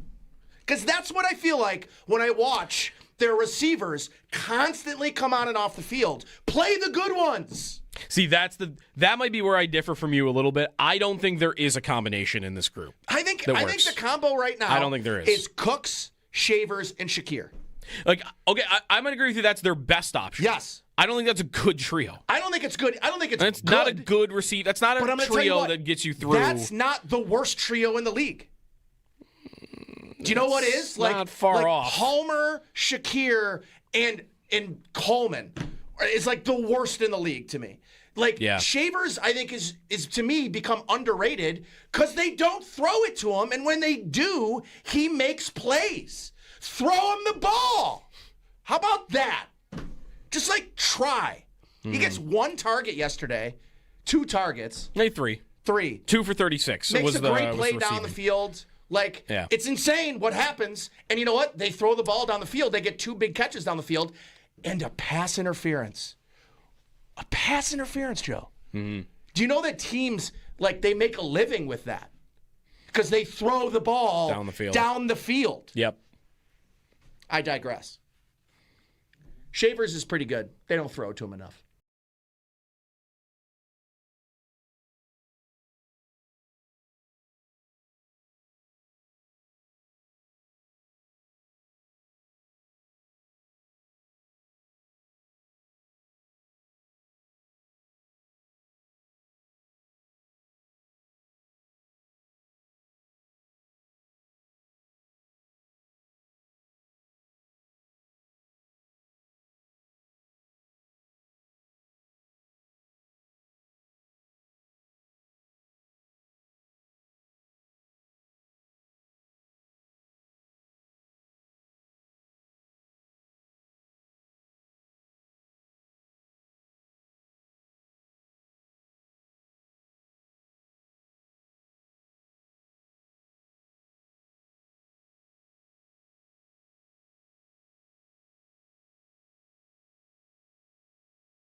Continuity is important, so we'd love to have that week to week.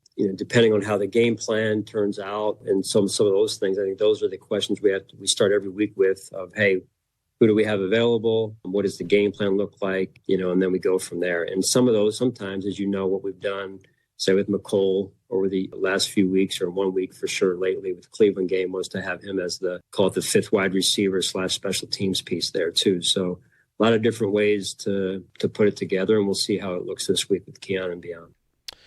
Sean McDermott on what the team might look like this Sunday, receiver-wise as well, as the Bills play the Jets, and it's just seeding on the line. I mean, do more of this later in the week. Do you have any urge to see them trot guys out here? I mean, Sal's pointed this out. It's not preseason. There's not a 90-man roster, and you only get 2 practice squad elevations. So you can't really bench everybody. Right. But, what's the list? Allen, of course, is number 1. Dawkins and Brown probably. Brown. I think you see what Jonathan Taylor has in the 1 o'clock window, and James Cook was a 47-yard lead right now for the rushing title. If he needs 30 yards, you good getting him his 30 yards, get the title and get out? I don't need it. I think they'll do it, though. He's, to me, probably the one guy I'm like, I don't even need to see him run out there at all. Yeah.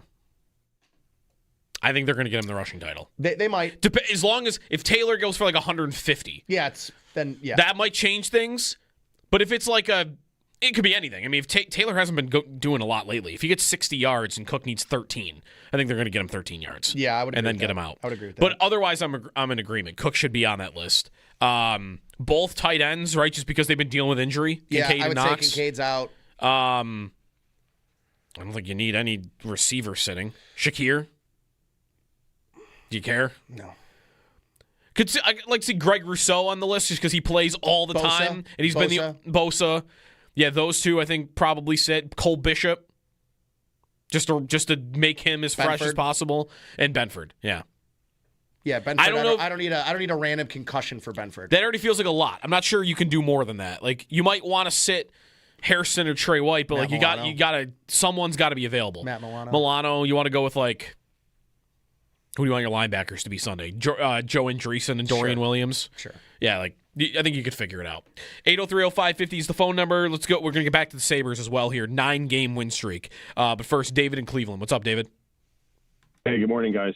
I feel your frustration. I think, hearing you guys discuss the issues with Allen, I think there's two things at play. One, I think Brady is the problem. There's a lack of synchronization between Brady and Allen. I think Allen is not trusting what he's seeing, even though there are things that are there. I have a hard time believing that this receiving core is this bad that they're not able to get open, even on occasion. I watched a few clips on the internet of people analyzing the play calling. It's very predictable. You could see Philadelphia knew what plays were coming, and that happens every week. And I think, with Cooks, I think we do have somebody that's a separator now, and you can clearly see that as plain as day. But I think that Brady's inability or refusal to go, like you guys were talking about earlier, to go away from the original game plan and not make in-game adjustments, and understanding that people are consistent, defense are consistently expecting what you're going to run, the mesh concept, the tunnel screens. They know they're coming before they're even in the middle of the game. They know that these plays are coming, and they're stopping them because the Bills refuse to come up with anything creative other than these hook and ladder plays during the course of a game to get something right explosive down the field. And I think that if Brady can just break away from just being so predictable, I think they have the chance to be successful offensively. Thanks, David, for the call. I think that Sunday's reaction would have been infinitely more about Joe Brady had they not executed that hook and ladder. Because imagine how the game would have ended. The game would have ended, where were they? Around midfield? Yep. On that final drive. Where they run the most predictable screenplay in NFL history. And I had mentioned yesterday, like it was first, if you even want to include the hook and ladder, you are driving for the game and you're in a place as a team where you had a set of downs where the targeted player or the guy you handed it off to, because remember they ran the ball in 2nd and 10. Oh, I remember. The set of downs went Ty Johnson, Ty Johnson, Ty Johnson, Ty Johnson. Yep. I like Ty Johnson. But, man, your backup running back was the target of your play or the runner 4 plays in a row. And it's more than just the player. I mean, it was you ran the ball on 2nd and 10. And then, like, I ranted about this a little bit yesterday. I need to see the third down screens end. I don't care if you want to run them once in a while on 1st down or 2nd down, but it feels like every time they're running a screen on 3rd down, it never works. And their only counter is the pump fake screen to Ty Johnson. That's it. That's their counter. Yeah. Oh, right, like where they go to the other side. Yeah. Yeah, right. It's the counter. Yeah. It works. Gets them 10 yards. But, like, here's the thing, is the other thing that, and I know it's hindsight here and ended up working out. They got 6 seconds with the last play of the game to go. But they're starting on their, 20-yard line on that drive? That drive starts on the 17. 17. So they got 1 first down. 2:48 on the clock? Something like that? 3:21. 3:21. They ran 1 play? 2 plays? No, before the 2-minute warning? Yes. They ran a couple because they got 1 set of downs. So they ran 5 plays. Okay. But they ran 4 of them like in a minute because I think what you're getting to is the Ty Johnson run call. Comes and then with they bleed 30 seconds off? It comes with 2:26 on the clock. Yeah. And then once you run that play, now there's like 2:18, 2:19 on the clock, and you'd have to really rush to get a play in, and now you've kind of killed 30 seconds because you decided to run it. I think that in any scenario right there, it's insanely cocky for an offense this inept at throwing the football to just say, we're going to burn 26 seconds. And then, by the way, and show no urgency whatsoever. 26 seconds of clock. then the 2-minute warning through the commercial timeout. Yep. You had all that time to think about, like, because part of my point was, like, well, why they don't run a play, that's why I don't like the run, is if you run the ball there, you're taking it to the 2-minute warning because you're not rushing to the line to run another play. Right. So therefore, you take your time. You figure out what you want to do. And they had all that time to figure out what the right call was to make on 3rd and 9, and they threw a screen. Yep. And that feels like the third or fourth time it's insane. happened this year where they get a timeout. They take a timeout. Yeah. And the play they decide to go with, it's not Josh Allen switching to a play. Right. It's, oh, man, do I got one for these? They're never going to see the screen coming on 3rd and 9. Teams are ready for it. That's the thing. No kidding. Like, teams are very, very, very ready for it. It's because they do not fear their boundary receivers at all going down the field. They know they won't throw to them, and they know they don't really separate on the boundary. They did get a deep shot, 2 plays later. But it took beautiful catch, man. a heroic catch from Brandon Cooks in the rain that I'm not sure you're going to get a lot. Maybe not. He's not necessarily like your big jump up in the air and, like Brandon Cooks makes that catch 1 out of every 10 times. Great catch by him. Probably. I'm not trying to take credit away. I'm just saying, like, that's not the most sustainable play, I think. No. In that spot, but it was a big spot. I'm impressed from that game from Cooks. Me too. It wasn't just like made me feel better, at least. Honestly, like that catch was his most impressive play, and it's not the thing that I'm thinking the most about. I'm thinking about the plays where he's open. Yeah. And he's got speed. Because that's different. That's something that I don't have on this receiving corps. That's right. Like, that great catch, that was awesome. But the plays where he is running behind the defense, or even the couple drops he's had in the other games. Wide open. And if he can do that, I'm not telling you throw him the ball 6 times a game, but maybe he might be giving them something that they don't have anywhere else on the depth chart. 803-0550 is the phone number. You got a thought on this? We'll get to you. We'll get back to the Sabres. Seth Appert's coming up at 8, Sabres assistant head coach. Talk to him about the 9-game win streak, and we'll talk some hockey coming up here on WGR.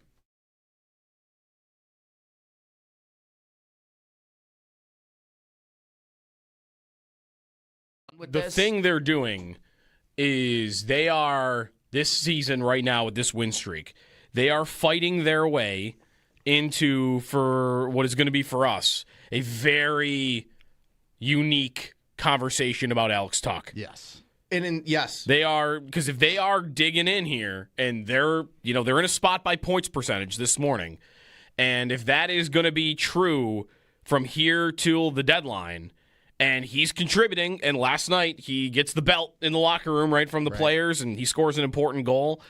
He kind of should have had 2. He definitely shouldn't have had 2 because that was definitely a kick. Yep. Or kicking motion, I would say. And yes, I saw everyone's tweets. Like, yes, the Hudson Fasching kick was still a kick. He is a tough one to debate, I think, because he is helping them. And I think from his perspective, I wonder if this is what needs to happen for the price to come down a little bit. Yeah. And I'm sure they'll have to come up. Right. Because the reports that they were offering something around Tage Thompson's number is insulting, I think, if that's true. That might have been Adams, right? I think that's exactly what that was Adams. Yeah. Like, I'm going to just do this. But if the kid that grew up a Sabre fan is on the team that's about to look like it might actually finally break the drought, you're a 30. I've always thought that part of it for Tuck, and money was always the talking point because the league cap is going up and players are getting more, Adrian Kempe and whatnot, that that's all true. But another part of it was, he's grew up a Sabre fan, but the guy is a 29-year-old veteran player who has been to the finals, has been to the playoffs multiple times, and I just thought you were going to need to give him evidence that he could win here before he would ever commit. And I think if you give him that evidence before the deadline, you're much more likely to get a more reasonable contract and meet in the middle. Because before, I just thought, I could be the biggest Sabre fan in the world, but am I going to sign up for the twilight years of my career to be on a team that I have no confidence in getting back to the postseason?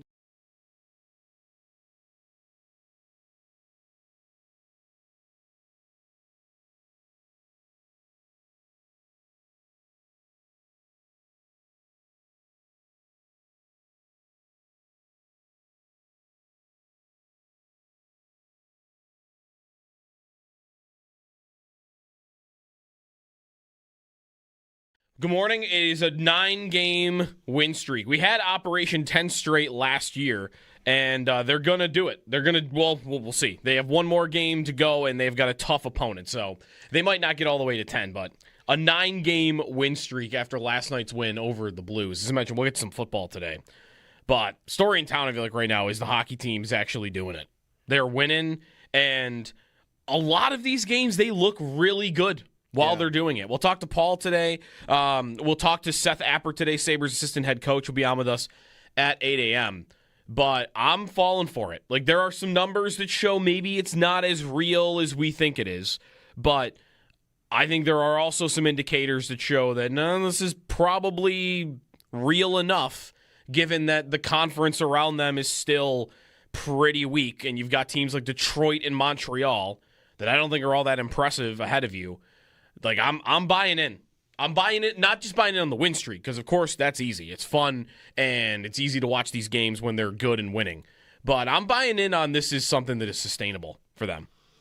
And last night was one of those games, because last night you saw for at least 40 minutes which team was the better hockey team, and it was the road team last night. The Sabres were absolutely a better hockey team than that Blues team. I thought they started really, really well, too. Like, they started fast. They looked like a fresh team coming off of a decently long break in the first period, and then, a couple of goals here, they got down. It's like when they get down, it doesn't feel like it has in the last couple of years. It's like, all right, well, 2-1. This game's over. Like, they're going to shut it down, and it's going to be that. Right. No, they're certainly not doing that. They've had a couple of comebacks here along the way. I mean, Boston scores first a couple of nights ago, and they didn't waver from that. They leave the first period with a deficit against the Blues, and same thing.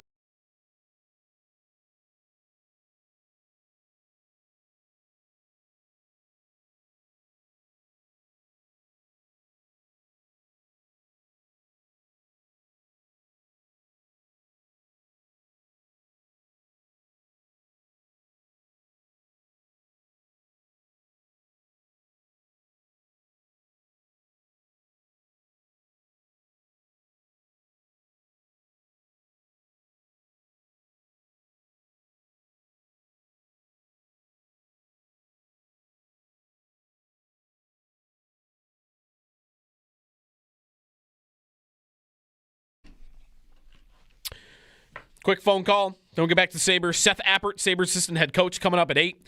Howard's going to pick the Bills at 8:30. One last regular season game for him to pick, so really it's going to be more about him picking the playoffs. So we'll get to that. Mr. Bill in Rochester, next up on the phones. How's it going, Bill? Or Mr. Bill? Hey, guys. Thank you for taking my call. Hope you had a great holiday. You as well. Just wanted to talk about, Josh Allen, and I know you guys probably mentioned this, but for this playoffs, if our defense is going to play how they played this past week, like, he needs to take what's in front of him. And there were so many opportunities that he missed, whether it was Jackson Hawes or Brandon Cooks near the end zone. Like, he needs to take those. And, again, I know it all connects back to kind of Joe Brady and this offense. And I'm not really sure, if he's comfortable with what's going on. He's not going to admit that, but I mean, in an offense where there's been no receiver that's experienced any success since he's came in, it's just kind of a cluster, man. There's a lot of success that's happened with him as our offensive coordinator, but it just doesn't look right, and that's my opinion. But I also wanted to talk about Joshua Palmer. I'm right now. I'm done. It's crazy as it sounds because he just came with the team. I'm done with the Josh Palmer experiment. I really am. Like,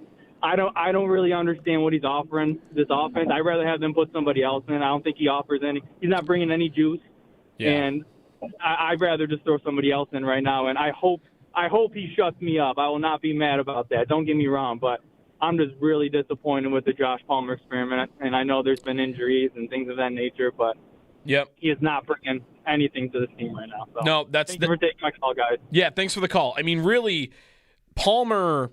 The thing with him, I would say right now, is there's another guy that plays the type of role at receiver that he does that is doing it better. And that's Brandon Cooks. Cooks had 101 yards on Sunday against the Eagles. That's more receiving yards than Josh Palmer has in his last 5 games that he's played. And by a lot. Palmer is 68 yards in the last 5 games he's played. I mean, come on. And sure, maybe he's not healthy, but that's part of it. Like, if you're not healthy and you're limited in doing the thing that gives you value to the team, which is supposed to be separation and a little bit of a vertical element, if you can't do that because you're hobbled in any way, why is he playing? Why is he playing so much? Especially when I got another guy. Again, like, I'm not trying to tell you that Brandon Cooks is the answer to all their problems and that he's going to be the focal point of the offense. But I feel like what you saw on Sunday is some juice from him speed-wise and separation-wise that Palmer is supposed to give them, and it's not happening. And Cooks, like, the drops were bad, but they were also evidence of him being able to get open. It's only 2 plays, but that's more than I've seen from Palmer. Every game he's played, Cooks, at least once or twice, you're seeing him get open. He just couldn't hang on to the ball until Sunday when he hung on to everything. So that's where I'm at. Like, if Cooks is going to give you that, then I don't have a role for Palmer. Because then at that point, I'll roll with Cooks, Gabe Davis, and Shakir. And let that be my top 3, and Shavers is my 4 going into the postseason.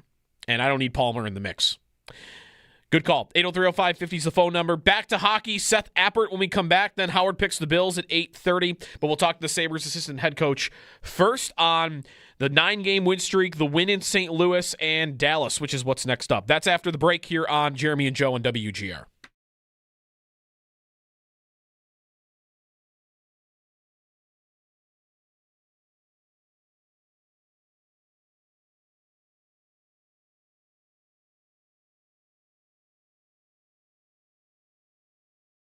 The thing they're doing is they are, this season right now with this win streak, they are fighting their way into, for what is going to be for us, a very unique conversation about Alex Tuch. Yes. Yes. They are, because if they are digging in here and they're in a spot by points percentage this morning, and if that is going to be true from here till the deadline, and he's contributing, and last night he gets the belt in the locker room right from the players, and he scores an important goal. He kind of should have had 2. He definitely shouldn't have had 2 because that was definitely a kick. Yep. Or kicking motion, I would say. And yes, I saw everyone's tweets. Like, yes, the Hudson Fasching kick was still a kick. He is a tough one to debate, I think, because he is helping them. And I think from his perspective, I wonder if this is what needs to happen for the price to come down a little bit. Yeah. And I'm sure they'll have to come up. Right. Because the reports that they were offering something around Tage Thompson's number is insulting, I think, if that's true. That might have been Adams, right? I think that's exactly what that was Adams. Yeah. Like, I'm going to just do this. But if the kid that grew up a Sabre fan is on the team that's about to look like it might actually finally break the drought, you're a 30. I've always thought that part of it for Tuch, and money was always the talking point because the league cap is going up and players are getting more, Adrian Kempe and whatnot, that's all true. But another part of it was, he's grew up a Sabre fan, but the guy is a 29-year-old veteran player who has been to the finals, has been to the playoffs multiple times, and I just thought you were going to need to give him evidence that he could win here before he would ever commit. And I think if you give him that evidence before the deadline, you're much more likely to get a more reasonable contract and meet in the middle. Because before, I just thought, I could be the biggest Sabre fan in the world, but am I going to sign up for the twilight years of my career to be on a team that I have no confidence in getting back to the postseason?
That's 9 in a row for your Buffalo Sabres after defeating St. Louis by a score of 4-2. Tuck scores! Great pass, and Alex Tuck at the near circle. Snaps that one past Holfer, and it's a 2-2 game with 4:43 to go in the second period. Noah Oslin, Alex Tuck, Zach Benson, and Peyton Krebs were the goal scorers on the night. Alex Lyon also allowed 2 goals on 18 shots. Up next, a big test as they head to Dallas to take on the Stars tomorrow night. Puck drop is set for 8 o'clock, and all of the play-by-play action will be right here on WGR Sports Radio 550. Bills head coach Sean McDermott spoke with the media yesterday. No news yet on what the team will do this weekend, with only wildcard seeding left to play for. On the injury front, Josh Allen dealing with some soreness, and McDermott said it's similar to last week, but in a slightly better spot. Matt Prater moving in the right direction and should be back this week, while Terrell Bernard will be out as he deals with a calf injury. There was also a roster move as the team announced the release of kicker Michael Badgley from the practice squad. Around the NFL, last night the Falcons surprised the Rams, defeating them 27-24. And looking to this weekend, Chargers quarterback Justin Herbert will not start against the Broncos. Trey Lance will get the call. Texans head coach DeMeco Ryans said the Texans will play their starters in Week 18's game against the Colts, and a lot of other teams deciding whether or not to play their starters in the final week of the regular season. That's your Paddock Chevrolet Sports Update. Paddock Chevrolet celebrating 90 years of being your hometown dealership. I'm Joe Cali for WGR Sports Radio 550.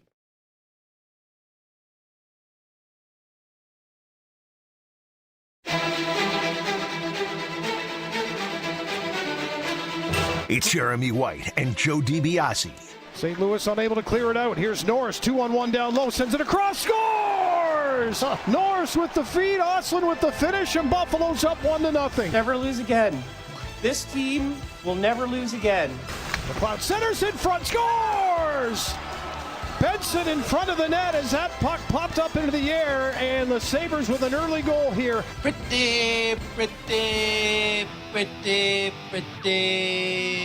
good. Come back in this game. Here's a turnover in front. Oh, that did not go in. That looked like the Blues had it, and an empty netter for Buffalo down at the other end to seal it for the Sabres. 9 times. It's a warpath. You're listening to Jeremy and Joe on the home of the Sabres, WGR Sports Radio 550. Producer Joe Cali pulling out all the stops on that open. Hurricane 2000. Good morning, it's Jeremy and Joe. Getting to assistant head coach Seth Appert in a moment here on the Wester Hotline. It is cold out. The real feel, at least according to my app, is -7. Right now, it is snowing, so drive safe on the roads. If you're staying home, today might be the day for it because the weather's starting to pick up here, at least in the Amherst area. So News Radio 930 WBEN for all your weather updates, our sister station down the hall if you need that. Joining us now on the Wester Hotline is Seth Appert, a Sabres assistant coach, as the Sabres are on a 9-game win streak. His appearance brought to you by Firth Jewelers. For all the moments in your life, go forth to Firth. Good morning, Seth. Probably a little bit warmer where you are. I'm not sure, though. Yeah, good morning, guys. Yeah, certainly looking at the size of the waves and the water yesterday in Buffalo, I think it's a little better here in Dallas. Yeah. So is this before we get to the team itself, in your hockey career, is this the longest or coming up on the longest win streak you've been a part of? It's got to be close to the top. Yeah, it's close. I think we had one a little longer when I was with the U.S. national team, and one a little longer when I was at the University of Denver. But this is right up there. And I think the great thing about it has been the different ways that we're winning, and how we're finding ways to win close games, which is a great sign. What would you say, common thread-wise, you've seen throughout this streak? I think your team's getting a lot of credit for the compete level really being turned up, and you mentioned like finding different ways to do it. What have you seen that's kind of been common throughout the entire streak here? I think the commonality is the resilience that you need to have to win close games. You're not going to have your A game all the time. Right now at the schedule in the NHL, you're playing pretty much every other day. And so, last night was a good example of what I mean by the resilience. We scored to go up 1-0, but then they come back and they score 2 and outplay us, a little bit in the rest of the first period. And so now you're entering the second period. You're down 2-1 on the road against a really good defensive team.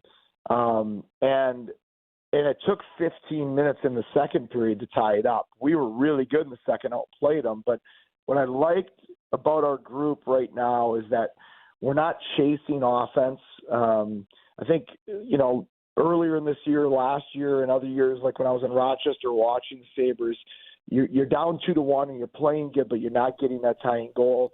And you start to chase the game a little bit, and then you give them a free goal or an odd man rush to go up by 2 or 3, and then the game gets away from you. We're doing a really good job of not letting games get away from us, keeping the game close, and not chasing offense right now.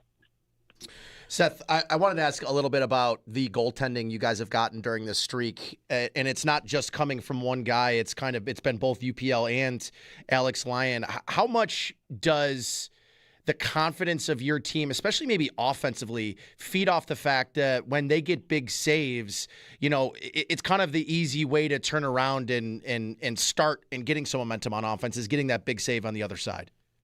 So it's been huge. Lyon and Pekka Luukkonen have been outstanding. And I think that goaltending, is the ultimate equalizer in any game, for your team. And so, and it's also the way it makes you feel. When a goalie gives up a goal, the mistake becomes magnified. The player feels worse about the mistake he made in front of him. Sometimes the coaches feel worse about the player because the mistake ended up in your net.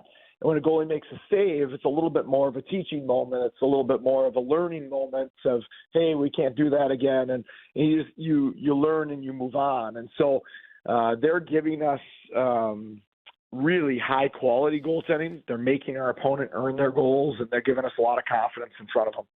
Seth Appert with us on the Wester Hotline. Seth, one thing that I've noticed in especially the last 2 games, but you've seen a lot of it, I think, throughout the entire streak, your team goes on these runs. I feel like the second period, both last night and against Boston, were maybe prime examples of this, where your team goes through these long stretches where it just feels like they never give up the puck. And, I mean, how important is that for a team to have not just that ability, because you're not always going to score on those shifts. Even the third period last night was this too, wasn't it? Where you got a team on the other side that's down a goal, and best defense is the best, or the defense is the best offense is one saying. I feel like the best defense there was just your team never let them have the puck, so they can't get a lot of scoring chances. Yeah, that's a great point, and you're exactly right. And but the key to that, and I think that's probably a difference right now versus earlier in the season or last year, is it's possession and it's offense without as much dramatic a risk. And I think that is a huge difference. We have a team designed to be a possession team. Our D-core is designed to be a breakout machine. With how mobile and active our D-core is. And I think that, we have a better understanding now. We need our defensemen to be involved in our offense, both from the breakout and neutral zone through into the O zone. I think our forwards are doing a better job of covering for our defense when they're involved and not allowing just because our D's in the rush, not just selling out for that one rush, and then it becomes a rush coming back the other way.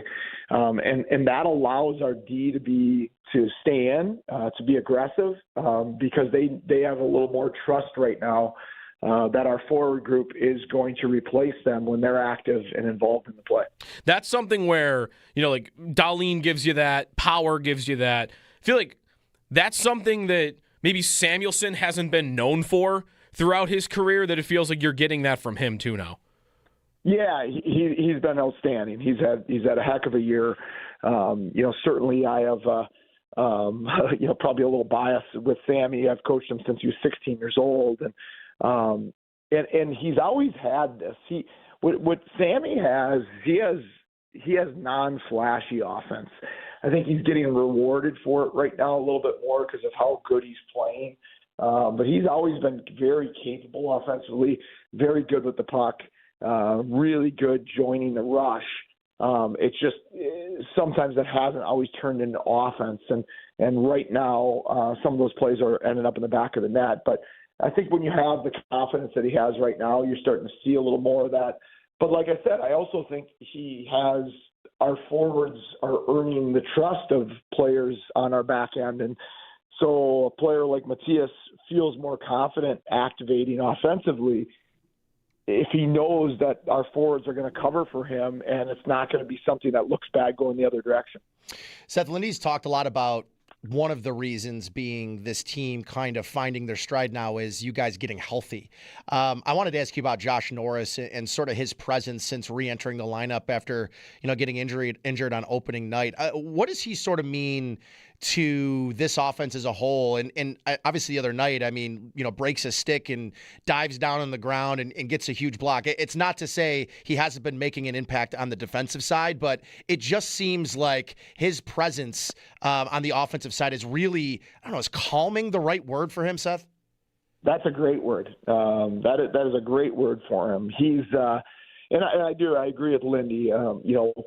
We saw signs of this throughout the season for our team, but either we couldn't get it over the top, or maybe we were a little thin. We had too many guys out of our lineup, whatever that is. But with Norris, he's a different player than we have up front. We have a lot of good forwards and a lot of dynamic forwards.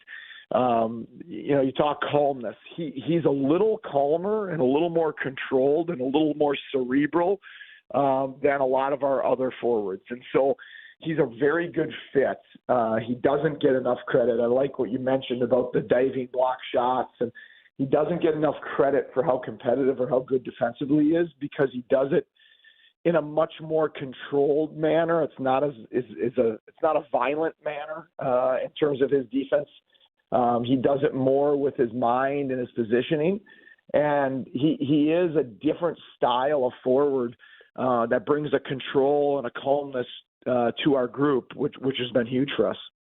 Seth Appert with us on the Western Hotline. Seth, it feels like the lines have been together for a good amount here and have been building continuity, have been all really, especially the top three. The fourth line's changed a little with Greenway going in and out. But that top three, everyone's contributing offensively, seems like on a night-to-night basis. Is it tricky figuring that out with Zucker getting close to returning to the lineup? Because he's a guy that will produce for you. But, there would also be an argument, I'm sure, to not wanting to change things as the team keeps winning. Yeah, that's a really good point, and there'll be a time when that happens.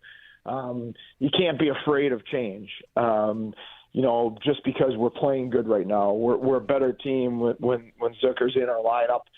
We're certainly better offensively. We're certainly better on the power play when he is in there, and he's going to be back here soon. So, but there is an argument to be made for the continuity of lines, and probably more so, I think, is right now we have very good balance. We don't have a loaded up top line, and then we rely on them to do all the scoring, and then everything else comes secondary. Right now we have three very balanced lines offensively, with a heavy checking line. That Greenway, Dunn, and Mallenstein have done a fabulous job giving us quality minutes right now and playing in the offensive zone. So the balance to our lines is really good right now, and I think that plays into what you talked about earlier in the second and third period, that we're able to roll four lines at teams and eventually turn the games over because our depth is really good right now. Yeah, I was looking at ice time last night. I think every line was within like 2 minutes of each other, so it was pretty balanced last night, especially. Some of the young guys in the lineup, Seth, Noah Ostlund continues to play, feels like consistently a good brand of hockey, and he's doing it in different positions. Him on the wing and doing it, again, like kind of a top six role. I know you kind of got three lines that are pretty balanced up top. How surprising, I guess, for you is it that he has jumped from the AHL to the NHL? And again, it feels like he's not one of these young guys that's like, oh, you're seeing a flash and then he disappears for a week and then another flash. Like night to night, it seems like from the outside that he's giving you what you want. He's a really good player. I mean, there's a reason that, Mike Leone just raved about him last year. There's a reason that the Swedish national team coaches raved about him. He was a captain for the Swedish national team. He's a player you feel good with in your lineup. as good offensively as he is as good defensively. Very, very intelligent player, which allows him to play up and down your lineup. It also allows him to play multi-positions. And so, his versatility is a strength in that, Lindy trusts him to be out there in a 5-on-6 situation because it's not his physical strength that is there yet. He's not even there from a perspective of that, just because he's a young man. But his positioning and his intellect as a hockey player is extremely high, which allows us to rely on him in a bunch of different situations. And then what about Benson playing maybe a little bit higher in the lineup at times this year? He's given you value, Seth, over the last couple of years, but this year it feels like the points are starting to go a little bit higher.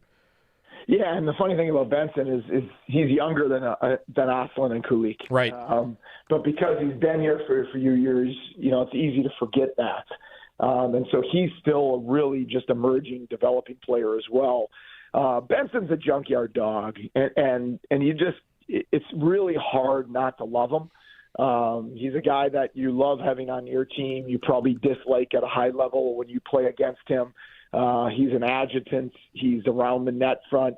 Our game-winning goal the other night by Samuelson, that doesn't go in if he doesn't take two defensemen to the front of the net, take a cross-check to the head, and provide that screen on the goaltender. And so he's getting more offense. Obviously, the game-winning goal is an underrated play by him. He's dropping behind the net, anticipating McLeod to change sides behind the net. Mm-hmm. And I think 9 out of 10 players, in the NHL, really, when that goes back out front, they do a little bit of a loop into the corner.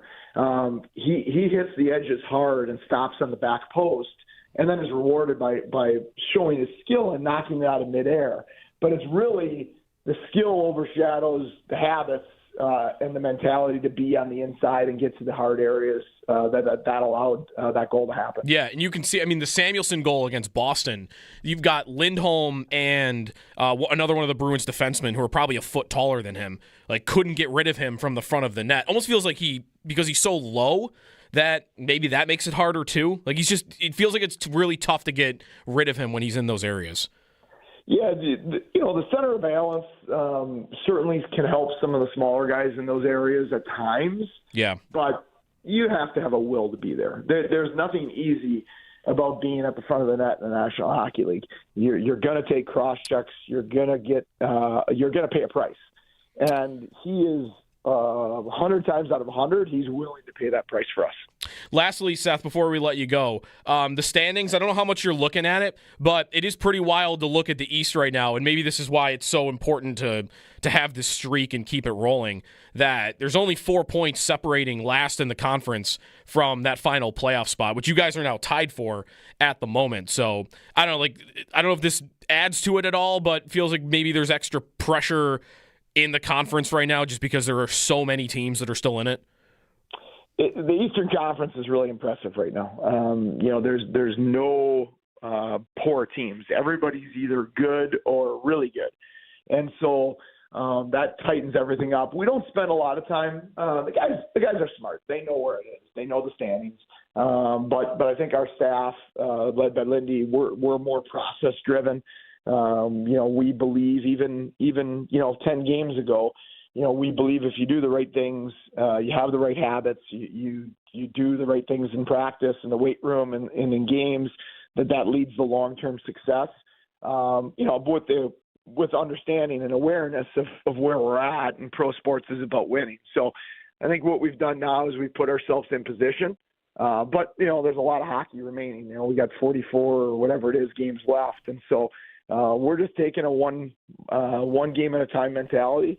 And our mindset is to try to get better today in practice and then prepare ourselves to give ourselves a chance to win against one of the best teams in the NHL tomorrow night. And that's the Stars. Tomorrow night, 8 o'clock in Dallas. Seth, thanks for joining us, and good luck tomorrow night. Thanks, guys. Appreciate it. Seth Appert on the Western Hotline. Sabres and Stars, 8 o'clock. We'll have pregame here in WGR starting at 7 o'clock. As he mentioned, Dallas is really good. Dallas is probably frustrated, though, because they are 25-7-7 on the year. Sounds like a pretty good record, right? Yep. That's actually, is that second best in the NHL? It is. Second best in the NHL. Guess how far out of number one in their division they are? 8 points. Oh, jeez. Because the Colorado Avalanche. Yeah. It's December 30th. Do you know their record? No. Guess how many games they've lost in regulation this year? 3? 2. Jeez. You went high with 3. Yeah. They're I thought I was being conservative. 29-2-7. 2 times after 60 minutes they've lost. And Dallas, who would lead the Eastern Conference by 6 points, is in second place in their division. Wow. By a mile, Yeah, also. that's crazy. So it's a big challenge tomorrow night. And maybe they're up to it. I think it's going to be a lot tougher than some of the teams they've played lately, though. It'd be a good test, though. Sure. It's the best team I think they'll have played. I mean, during this 9-game win streak, this is not me taking credit away from them. Because, again, a lot of teams are kind of in the middle here and Are you trying pretty to say good. they've been the Patriots? No, I'm not saying that. Okay. But of the teams they've played, Edmonton, Stanley Cup contender. New Jersey, Stanley Cup contender. Yeah. And that's it. Everyone else is pretty good. You know, like a playoff bubble team. It's not like they're playing the worst team in the league. They did play Vancouver. That's the one team they played that's like the worst team in the league.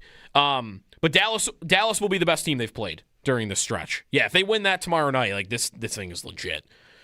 There's no ifs or like, oh, I don't know, like their expected goals here and their schedule there. Like if they beat Dallas, I don't know when their next loss will come. Well, their next 2 games after that are against Columbus on the road, who's in last in the East, and then Vancouver at home. And they go 6 of 7 at home, by the way. Second to last in the West. They'll be home 6 of 7 games during after that the road stretch. trip. So, well, they've got so they're you're right. Yep. After these next 2 games, Stars and Jackets on the road, they've got 6 of 7 at home. Right. Yes. Yeah, they play on the road at the Rangers, and that's it. A good January. Ducks team. And you've got some big conference games coming up. Panthers game, a Flyers game, so a Canadians game. They play Montreal 3 times in January. Those are going to be big games. Huge games. That when I look at the standings, that's the team I'm staring at. Yep. I think they are primed to fall out. I mean, I think the Islanders and Flyers could also be those teams, Flyers especially. Sabres are at 44. The Canadiens are at 46, and they're in third in the Atlantic. And you play them 3 times in the month of January. Those are going to be big head-to-head games. Because Tampa, I can't see Tampa falling out. And Florida is getting Kachuk back soon, and I think they're a veteran team. They'll get in there. But Montreal, I don't think has to make it. Philly, I don't think has to make it. And again, you get 3 games with the Canadiens next month, which are pretty big. The first of which will be, I think, 05-06 night, January 15th. They'll need to have a 16-game winning streak to have the win streak still rolling going into that game for all the guys coming back. 803-0550 is the phone number on the Sabres. We'll have Howard picking the Bills, though, coming back. He's only got 1 regular season game left to pick, but we got playoff games to get to as well. So we'll pick the playoff field for him, and then we'll have him pick it. He picked them to win the Super Bowl last week. Will he pick them to win the Super Bowl this week? I feel like I'm leaning no, but I'm not sure. Howard, when we come back here on WGR.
That's 9 in a row for your Buffalo Sabres after defeating St. Louis by a score of 4-2.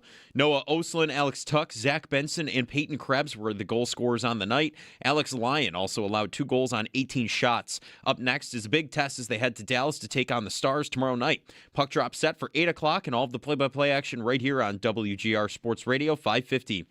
Bills head coach Sean McDermott spoke with the media yesterday. No news yet on what the team will do this weekend, with only wildcard seating left to play for. On the injury front, Josh Allen dealing with some soreness, and McDermott said it's similar to last week, but in a slightly better spot. Matt Prater is moving in the right direction and should be back this week, while Terrell Bernard is out as he deals with a calf injury. There's some roster moves as well. The team announced the release of kicker Michael Badgley from the practice squad. And around the NFL, last night, the Falcons surprised the Rams, defeating them 27-24. And looking to this weekend, Chargers quarterback Justin Herbert will not start against the Broncos. Trey Lance will get the call. Texans head coach DeMeco Ryans says the Texans will play their starters in Week 18's game against the Colts, and a lot of other teams deciding whether or not they will play their starters in the final week of the regular season. That's your Paddock Chevrolet Sports Headlines. Paddock Chevrolet celebrating 90 years of being your hometown dealership. I'm Joe Cali for WGR Sports Radio 550.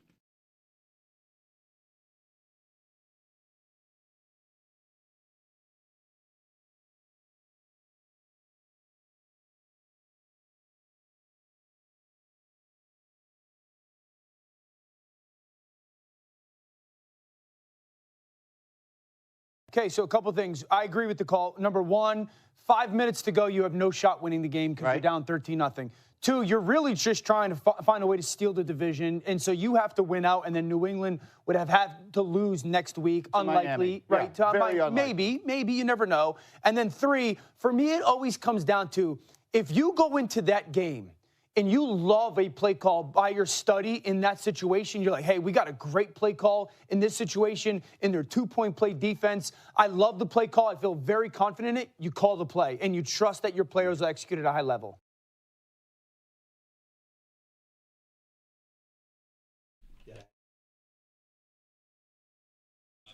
Dan Orlovsky from ESPN. He's big on Kincaid being a big factor for the Bills down the stretch, if he's healthy, which, big if. Good morning, it's Jeremy and Joe. Snowy out, cold out. Nate's in for Jeremy. Howard's here to pick the Bills. I had no idea that, I don't know if I could even do the segment today. I've listened to this man my entire life. I'm a big fan. I got to be honest with you, meeting Nate in person, this was on the bucket list. Yeah. This is big. This is really cool. Well, actually, Bringing two people together. I actually modeled my haircut after yours. You got hair? Yeah. Then you're not modeling your haircut after me. From back in the day. Oh, back in the day. You could do what he's doing right now. Pre-Empire days. Because you never see Nate without, it's always flow coming out of the hat. Yeah. You never see it without the hat, That's so you right. could do that. We could have the same top of the head right now. You'd have no idea. He has a hat with just some hair attached to the back of it. Right. It's actually a one piece. There you go. It's a one-piece hat. Yeah. I think you should test it out as a look. It's nice to see you. You too. Is Nate doing a good job? Yeah, he's doing a great job. He's all right. He tried to punch Nick Sirianni in the face earlier today, but other than that, it's going pretty well. I started yelling at 7:30, but it's fine. Yeah, 7:15 in the morning. Whatever. Sometimes you got to bring the juice, the passion. They didn't seem to win with much class when they were in town, did they? That's him. Yeah. So that's his personality. I guess we don't experience that as much. I think if I were a fan of a team in that division, he would be my most hated person in sports ever. Because I after the game, some of the things I heard, saw, read, I'm like, I don't like them anymore. And even his own players are just like, all right, dude. Yeah. A.J. Brown was giving him a look that's like, what are we doing here? Come on, man. See, he's a Western New Yorker, but he's lived in Philly too long. Now he's turned into one of them. Right. And we've all got friends from Philly. Oh, they're all the same. So you're saying Buffalo plus Philly influences equal Philly overtook goon Buffalo. that's yelling at everybody. Yeah. It's like it got into his blood, and it overtook his Western New York personality. He became a Philadelphian. Before we get to picking the Bills, you only got one regular season game left to pick. It's a lot of work here. A lot about the playoffs. Big research into this game. A lot about the playoffs. Sunday's game, what was it for you? I mean, the stakes really weren't crazy high if you thought New England was on their way to winning the division, but still, man, they still care. Both teams cared about that game. Oh, it's the way it happened, and to not get the win at the end when the guy's open is not going to happen often with this quarterback, but it did. It's the offense. The offense left points on the field all day long. I mean, I know we have gotten to a point where you can't point out anything that Josh doesn't do right, but he did not play well. Now, there were mitigating factors. I'm sure his foot is in bad shape because you could see he's limping every now and then.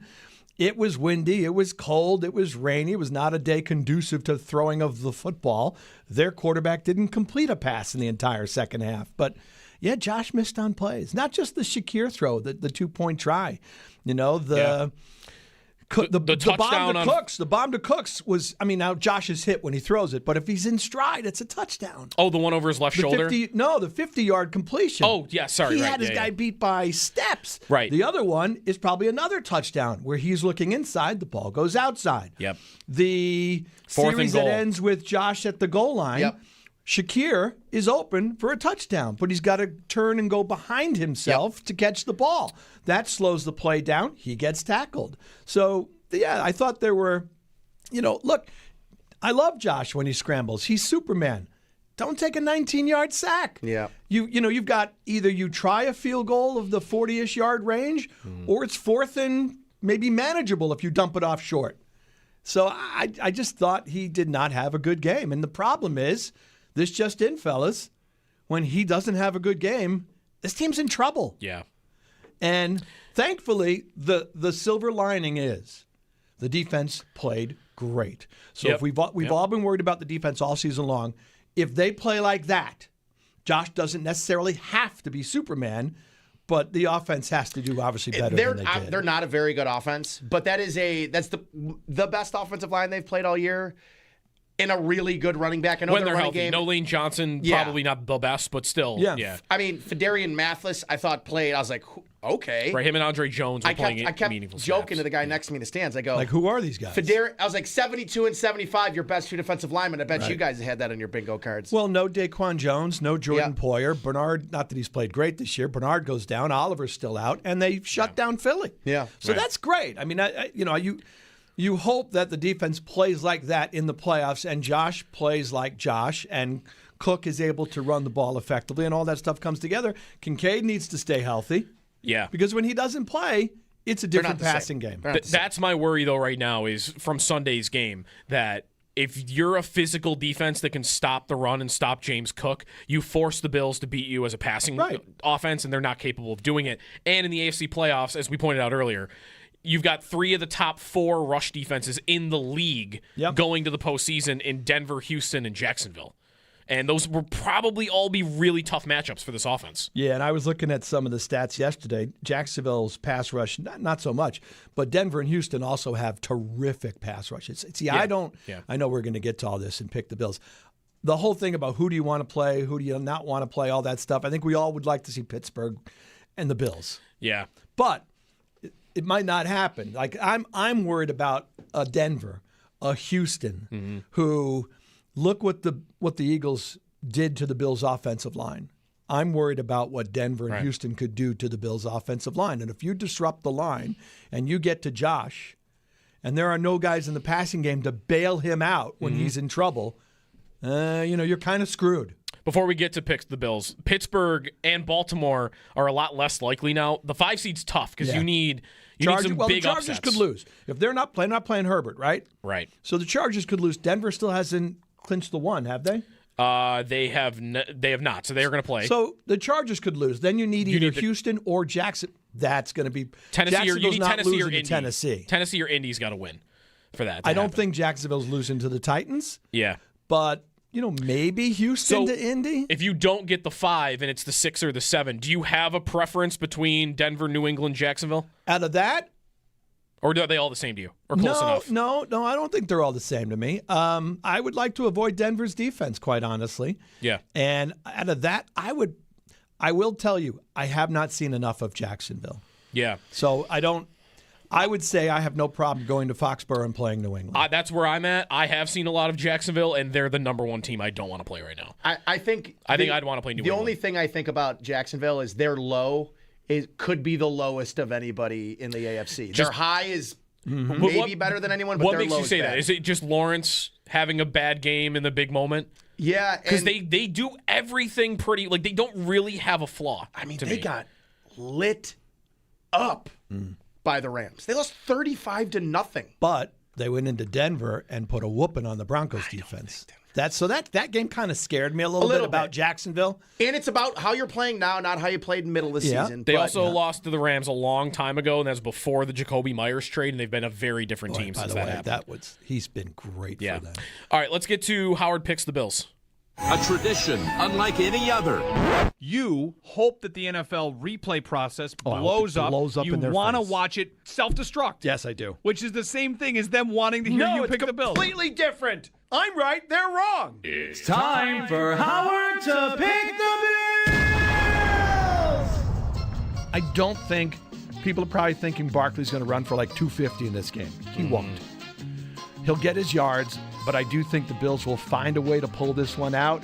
I'm going to go Bills winning in a one-score game with the score probably in the mid to upper 20s. All right. On WGR Sports Radio 550. This is why this segment is a waste of time. Just got to rub the top of the head. Then you're going to find out exactly what happens. You really weren't that far off. No, I mean, you were pretty I'll close. get skin burn if I do this. If I rub Well, it yes, down. it's dry outside. Allen makes a throw, and it was pretty accurate.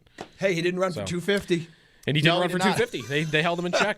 All right, let's get to Howard picks the Bills. So we'll start with the Bills-Jets game, which I think is a pretty easy one. Nate's going to pick the field, and then we'll have Howard, who picked the Super Bowl last week. Yeah. Bills will win the Super Bowl last week. We'll see what he does in the playoffs. But we'll start with the final game at Highmark Stadium, Bills and Jets. You're going to the final game, right? You got it, right?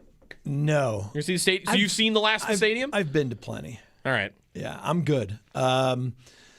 So the Jets, by Jets standards, they are bad even by their standards. But you like Brady this, Cook? This is historically bad football these guys are playing. Even if the Bills play their backups, they should still beat the Jets. So I will take it. And Josh is going to do one snap, hand off, and trot off the field, right? Yep. Right. Amen. Take the Bills anyway. Do you know? I have to look up Mitch Trubisky's career record against the Jets. He's gonna he's gonna play a lot. The Jets on the season. Hey, Keon Coleman might actually suit up. Right. They are about to finish the year. There's something historic that could happen. The Jets don't have an interception this season. That's right. None. Zero. So if the Bills don't throw a pick on Sunday, I'll look up. I have to imagine Well, this is the first time no it's ever team had happened. ever gone 15 games without a pick. Okay, so let that would be alone the first a ever. 17. This would be the first time ever. All right, so Bills over Jets, that would finish the season at 12-5, which is a good record. It is. It's kind of amazing Except one with the you didn't division. think but- New England was going to go Nope. possibly 14-3. All right, Nate, Week 18, what are we going to get? How about Colts at Texans? Texans. Jags over Titans? Yes, it's gonna be a close game though.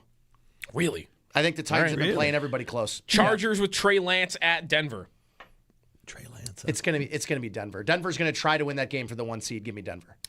And finally, Patriots. for the AFC, oh, right, New England over Miami. I'm going to skip that one. Let's just get that out. Let's get it over with. Pittsburgh, Baltimore, Sunday night for the division.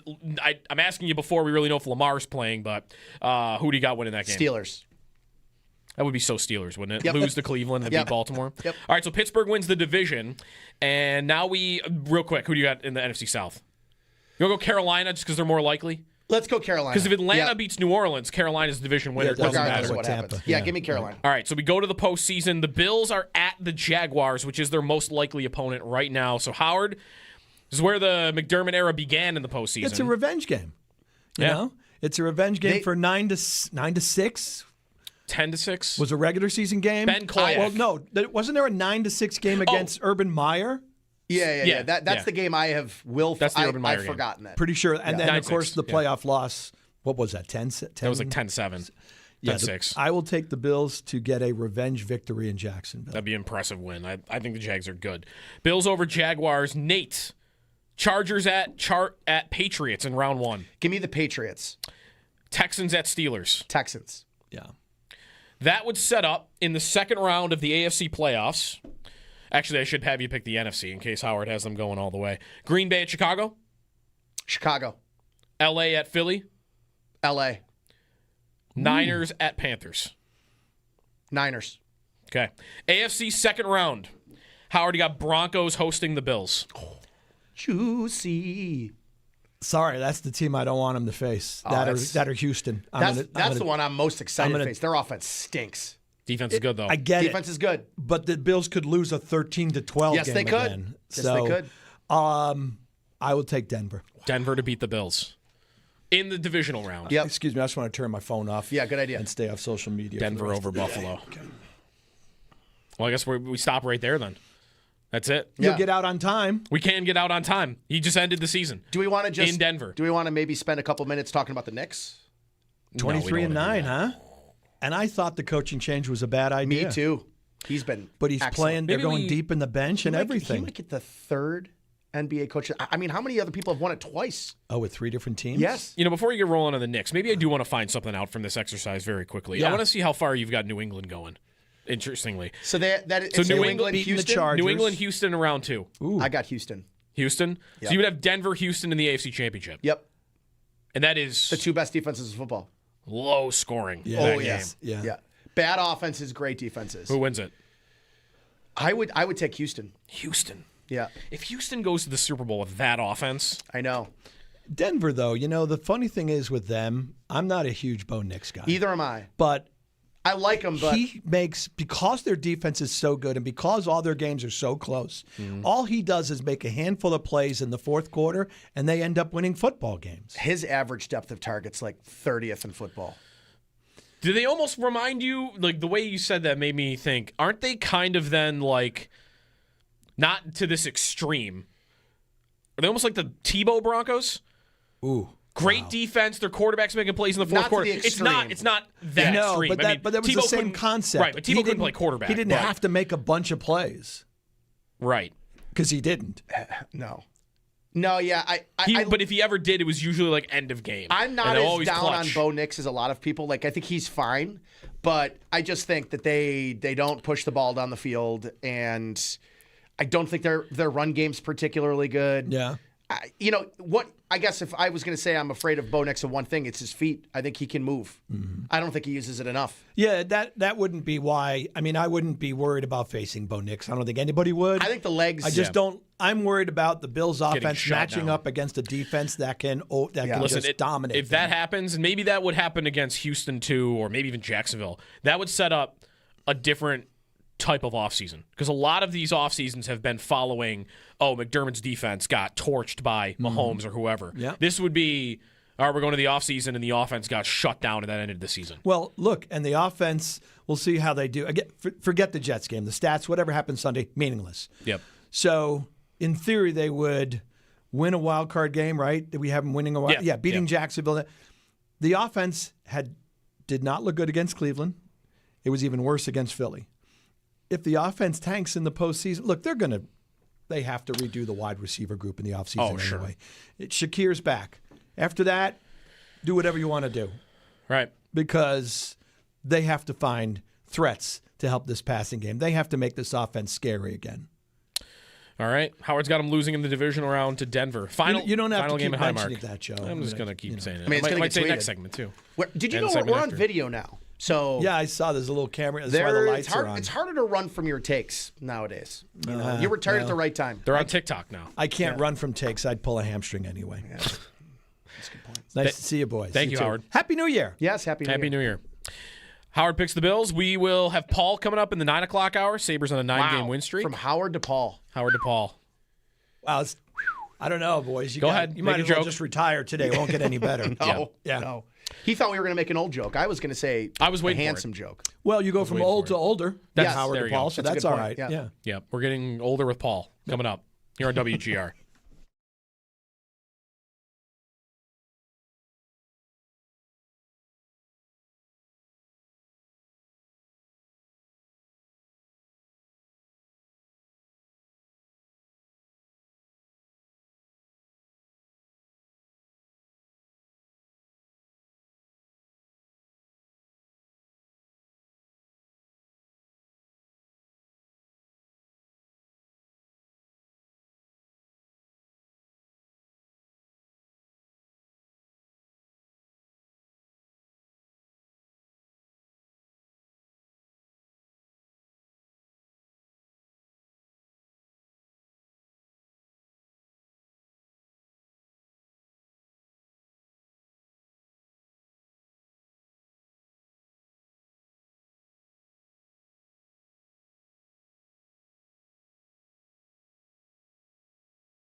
Good morning. It is a 9-game win streak. We had Operation 10 straight last year, and they're going to do it. They're going to, well, we'll see. They have one more game to go, and they've got a tough opponent, so they might not get all the way to 10, but a 9-game win streak after last night's win over the Blues. As I mentioned, we'll get some football today. But story in town, I feel like right now, is the hockey team's actually doing it. They're winning, and a lot of these games, they look really good while they're doing it. We'll talk to Paul today. We'll talk to Seth Appert today, Sabres assistant head coach, will be on with us at 8 a.m. But I'm falling for it. Like, there are some numbers that show maybe it's not as real as we think it is. But I think there are also some indicators that show that, no, this is probably real enough, given that the conference around them is still pretty weak. And you've got teams like Detroit and Montreal that I don't think are all that impressive ahead of you. Like, I'm buying in. I'm buying it, not just buying it on the win streak, because, of course, that's easy. It's fun, and it's easy to watch these games when they're good and winning. But I'm buying in on this is something that is sustainable for them. And last night was one of those games, because last night you saw for at least 40 minutes which team was the better hockey team, and it was the road team last night. Sabres were absolutely a better hockey team than that Blues team. I thought they started really, really well, too. Like, they started fast. They looked like a fresh team coming off of a decently long break in the first period. And then, a couple of goals here, they got down. It's like when they get down, it doesn't feel like it has in the last couple of years. It's like, all right, well, 2-1. This game's over. Like, they're going to shut it down, and it's going to be that. Right. No, they're certainly not doing that. They've had a couple of comebacks here along the way. I mean, Boston scores first a couple of nights ago, and they didn't waver from that. They leave the first period with a deficit against the Blues, and same thing.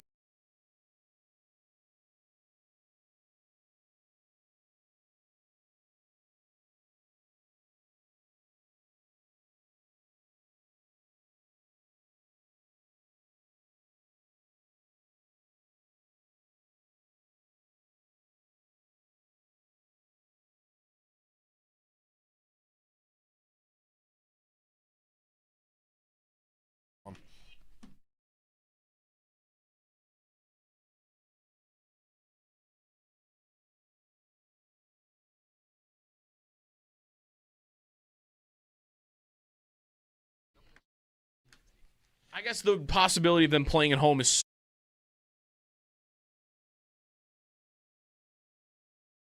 match up well against. And for that, I found not wanting them to play Jacksonville because I don't like how their personnel matches up against it. I think what the Jags do well could expose some things that the Bills do, and that's a lot of that is defensively. I mean, Denver's similar to that, but you might not play them. And, so is Houston. But if Houston stays in the wild card, you wouldn't play them for a while. So when it gets to how that happens, because the Jags are the most likely matchup right now. If you don't know, okay, what's going to happen? Because if you wake up right now and look at the standings, Bills play the Patriots if the season ended today. But by the scenarios that would play out in Week 18, unless there's a big upset in the AFC in Week 18, the Bills are going to Jacksonville. Yeah. In the first round of the wild card.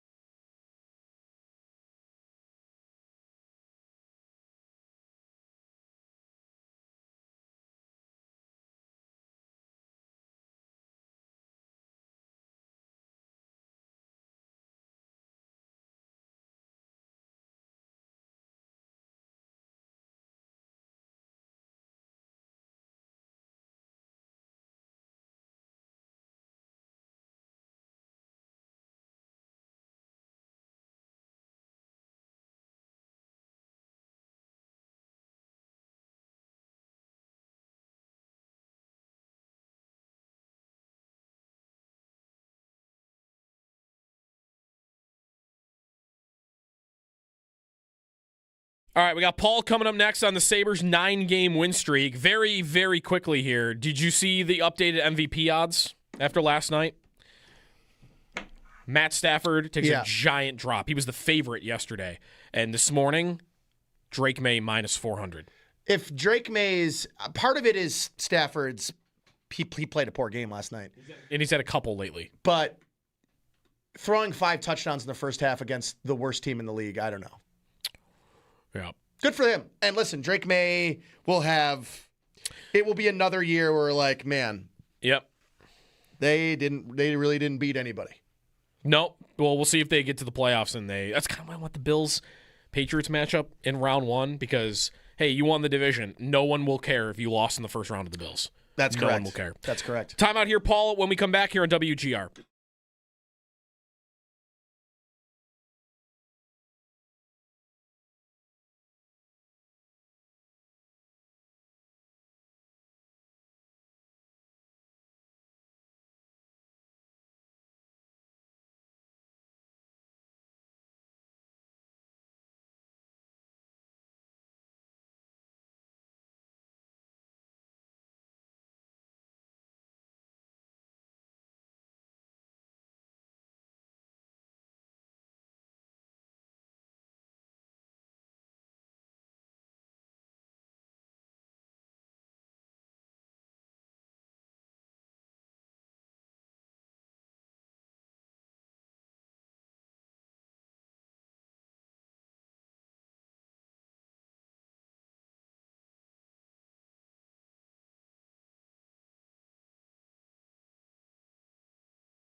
That's 9 in a row for your Buffalo Sabres after defeating St. Louis by a score of 4-2. Noah Oslin, Alex Tuck, Zach Benson, and Peyton Krebs were the goal scorers on the night. Alex Lyon also allowed 2 goals on 18 shots. Up next, big test for the team as they head to Dallas taking on the Stars tomorrow night. Puck drop set for 8 o'clock and all the action right here on WGR Sports Radio 550. Bills head coach Sean McDermott spoke with the media yesterday. No news yet on what the team will do this weekend with only wild card seeding to play for. On the injury front, Josh Allen is dealing with some soreness, and McDermott said it's similar to last week, but in a slightly better spot. Matt Prater, moving in the right direction, should be back this week, while Terrell Bernard will not play as he deals with a calf injury. There was a roster move as well as the team announced they released kicker Michael Badgley from the practice squad. And around the NFL, last night, the Falcons surprised the Rams, defeating them 27-24. And looking to this weekend, Chargers quarterback Justin Herbert will not start against the Broncos. Trey Lance will get the start. Texans head coach DeMeco Ryans said the Texans will play their starters in Week 18's game against the Colts, and a lot of other teams deciding whether or not to play their starters in the final week of the regular season. That's your Paddock Chevrolet Sports Update. Paddock Chevrolet, celebrating 90 years of being your hometown dealership. I'm Joe Cali for WGR Sports Radio 550.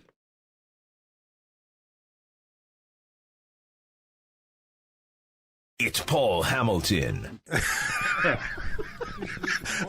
He has the facts to back up his opinions.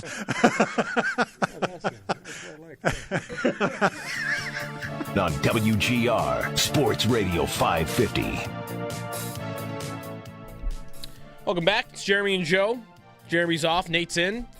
It is cold out. Still a little snowy. I know what's coming here, too, to start this segment. You know what it is?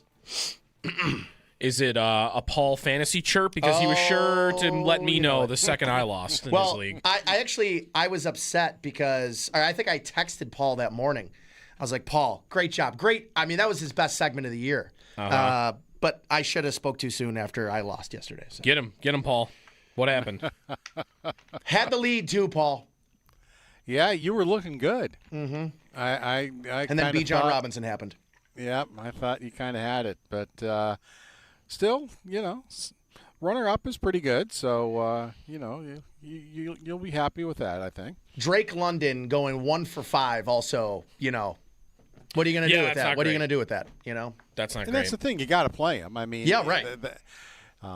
He's going to get you a good day more than he's going to get you a bad day. But unfortunately, that wasn't his day. And you got to wonder, too, how much the injury affected him. Agreed. Well, congrats to Phil for winning our league. Congrats, Phil. 177 also. You love a champion when they put up a big point total. No one likes to see their championship be like 90 to 87. And That's team what gets you lucky. guys did in the semifinals. You guys were very low. Both of you were very low. There was a pillow fight. Yeah, it was a pillow fight. Nobody wants to see that. Paul Hamilton with us on the Western Hotline. The Sabres are on a 9-game win streak now, as we talked to Paul about last night's game and looking ahead. And Paul, last night, kind of maybe similar to the Boston game. Maybe they played better in the first against the Boston, but it's same situation where they're down 1 after 20 minutes, and then they come out in the second period and they just look like by far the better team. Yeah, they got outshot 9-8 in the first period, and I didn't think of it as it was happening. I kind of thought of it later in the game. It maybe made a little sense that Dahlin and Samuelson started the game off a little. They struggled a little bit. The one goal, the Shen goal, they basically were spinning as the St. Louis got out on transition very, very quickly, and both players had their backs to it by the time they were done, and it was in. And then Samuelson got himself behind the net and got out battled by Snuggerud, and that goes in the net. You probably would want your goaltender to stop both those. But then I thought to myself, I go, yeah, but here's Dahlin. He hadn't been on the ice. Everybody was off the ice for 3 days where nobody practiced and nobody played a game. For Dahlin, it was 2 days longer. Mm-hmm. So he had been actually off the ice for 2 days longer, and he kind of, I think, needed the first period to ramp up a little bit and get going because those two were fine after that. I mean, for the last 40 minutes, they were back to being the way Samuelson and Dahlin have been playing all year. Made good plays. Samuelson made an excellent play on the tuck goal, to kill a rush and then get up ice and get an assist on that. So I think it was just a fact that Dowling needed a period to get back into things. And, the team, in the last 40 minutes, they outshot St. Louis 26-9. Yeah. And I think it helped getting the power play. They didn't score on the power play to start the second period, but they had a couple of guys, Doan and Benson, they brought pucks to the net, and they were starting to get around the net. They were starting to get some opportunities, and then at 3:55 of the period, Tuck goes to the net. He knew he kicked it. I watched the interview with reporters afterwards, and he said, "Yeah, I knew." He goes, I tried to fake it off a little bit so you maybe get the call. But he said it didn't mean to kick at it, but that's what it wound up happening. So he knew that goal would be disallowed. But again, it was still guys going to the net. And, and then finally Buffalo Tuck got the goal to tie the game later in the period. And really, if it wasn't for Hoffer, he made some pretty good saves. Buffalo would have taken the lead probably in the second period, but early in the third they did so. Again, why? Because people are at the net. One thing, another thing we haven't talked about that they're doing better, I think, is getting pucks to the net. It's something I know when things weren't going well, I would say, get the puck to the net, get the puck to the net. I'd be sitting there saying to myself, why don't they just get pucks to the net? Because guys are around. Sometimes when you just get the puck to the net and get a schmozzle going, good things happen. Well, that's exactly what McLeod did. He got the puck to the net. There's Quinn. There's Benson. Benson's always around the net. And, Quinn winds up with the puck. He gets the shot off. Next thing you know, Benson hits it out of the air, and you got yourself a goal. The other thing, the other thing, Paul, right after that goal, because that's within the first 2 minutes of the third period, they're getting pucks on, and they're also on those rebounds, or if they miss, they were chasing down the loose puck in the O-zone. So they were generating shots in that third period, even after they had the lead, but they just were never letting St. Louis get it back. And that's the thing. They spent most of the period down in the St. Louis end. They got 2 shots in the game. And I'll say the same thing. I know some people in the 4-1 win over Boston didn't like the goal Luukkonen gave up. So, well, Joe, I think I said to you, if you win 4-1, it doesn't matter if Luukkonen lets the one in from the red line. Guys, so what? He played well after that, made some good saves after that. And, okay, if you didn't like the goals that Lyon let in, the first 2 goals by St. Louis, well, guess what? The last goal they scored was at 8:09 in the first period. And Lyon did make some pretty good saves in there. Right near the end, actually, if you recall, he was scrambling. He lost his glove, his catching glove, as he's scrambling around to try, and somehow kept the puck out of the net as he's scrambling around. He had kind of given it away, and then he's scrambling. He lost his glove, but he made the save. He got in there and made sure the puck didn't get into the net. So. All right, if you didn't like the first 2 goals, he still, after 8:09 in the first period, slammed the door, and that was it for the St. Louis Blues. Did you think, because that play was a wild sequence, the puck is behind the net, and then it pops out in front, and he's scrambling to get back in, and he loses equipment in the process. Maybe I'm alone in this. I thought they were about to call tripping after that happened on Lyon when he took down the Blues forward. And maybe I only thought that because they had given the Sabres 2 power plays already. So I don't know if you were wondering if that was going to happen there too, because Krebs put it in the empty net immediately after. Yeah, what's starting to happen now, I think, is we're not seeing penalty. We're going into playoff mode. Yeah. Because I've noticed it for a little over a week now, that basically to get a penalty, you got to high stick somebody, or you got to put the puck, out of the arena. Right. We're not getting all that many penalties anymore. That seems to be ending. So I don't like it, but it's the way the NHL works. They spend the first half of the season where, there are penalties. The penalties are going to be called. And then the second half of the season, it's like, well, nah, You know, if it's something really egregious, we're going to put somebody in the box. But other than that, and you know, I guess it's the same for both teams. I mean, it's not like one team is getting, you know, the advantage over another one. But it's just I don't like it. I've always felt that there's a rule book for a reason. And if you're going to have a rule book, put it in the rule book then. Saying, you know what, we're not going to really call the rule book in the second half of the season in the playoffs. The rule book is basically just for the first 40 games. I mean, if that's the way you want to do it, then let everybody know that's what you're going to do, and that's what you know, the rules really aren't going to apply anymore. If you want to cross-check somebody 9 or 10 times in front of that, go for it. You know, so it's not something I like. I think the players would get used to it if they just called what the rule book says to call, but that's not the way the NHL does it. Paul Hamilton with us on the West Her hotline. They get goals from a couple different lines. Last night, Paul, they've been keeping those combinations together. I don't know how you felt about the Tage line, but certainly the McLeod and Norris line felt like they were pretty dominant whenever they were out there.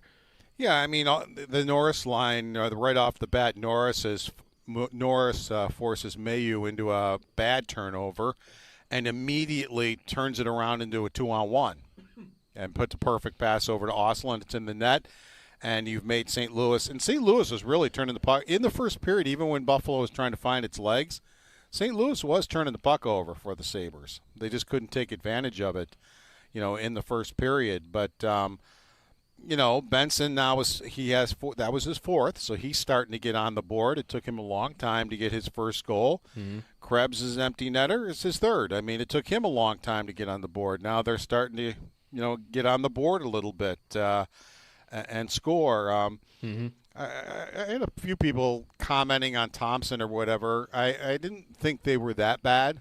And then Thompson got a couple of opportunities as the game went on. And St. Louis also, they were putting guys out to try to keep the Thompson line down. And so they were facing the better players for St. Louis, knowing, I mean, St. Louis, they know Tage Thompson. I mean, they drafted him. And Tage Thompson came into the game with not quite a point a game against the Blues, but almost playing against them. So it wasn't the best game for that line, but they had some opportunities, and they were trying to fight through it. Yeah. Paul, the next opponent, Dallas, is probably the toughest challenge that they've seen during this stretch. So they'll get their off day here. I guess, what are you expecting against an opponent of that caliber? They're a very good team. The Sabres haven't seen, the worst teams in the league during the stretch. I don't think they're on a 9-game stretch because they played, only bad teams. But this opponent coming up next is probably their stiffest test. Well, look at Colorado. What do they got? 2 regulation losses? 2 on the year. In that division. And then next is Dallas. And the team that's in third place in the division, Buffalo, went on to the road. That's where they kind of went on the road and got this road string going, too. Mm-hmm. A lot of these wins we're talking about here have been on the road. Remember they started off, 0-5-2, I think? Was that correct? I think so. On the road. And now they haven't lost since. And one of the wins was in Minnesota, who is the third-place team and doing pretty well. So it's not an impossibility. And Dallas, they play pretty well at home, 12-5, and I don't remember how many one-pointers they have, but I know they're 12-5 and whatever they have in the one-point slot. But they're actually better on the road when you look at it. I think they only have 2 losses on the road. So they are a good home team. They're good anywhere. But they actually are playing better on the road. So it's not like they're impossible to beat, but you're going to have to be on your game to be able to beat the Dallas Stars in Dallas. You feel like tomorrow night Zucker is probably getting in? I would think. I just wondered if maybe Lindy's like, I don't want to mess with the lineup right now. Yeah. And Zucker, when we had him on the pregame a couple of days ago when he was back on the ice, he kidded himself. He goes, I guess the team doesn't need me. They're 7-0 since I've been hurt. Yeah. In fairness, so I will say, I mean, he's got 18 points in 21 games, something like that. Like, he's been very good offensively for them. And I think that might be the hardest part of this, Paul, is like, maybe you could see Greenway coming out of the lineup if he's doing the every other thing. But then it's like, okay, maybe you can move some things around, move Krebs back to center on that fourth line, move Dunn over. But I guess where I'm coming from is I don't know that you can just insert him in the top 9 right now. The way that the top 9 is built, at least line-wise, Lindy has been rolling them back game after game during this streak, and they've all looked pretty good together. And Dunn's line has been fantastic. I know. It's what you want out of that line. That's what they've been missing all these years. Is like Dunn and Malenstein and Greenway, the way they forecheck, they bottle the other team up.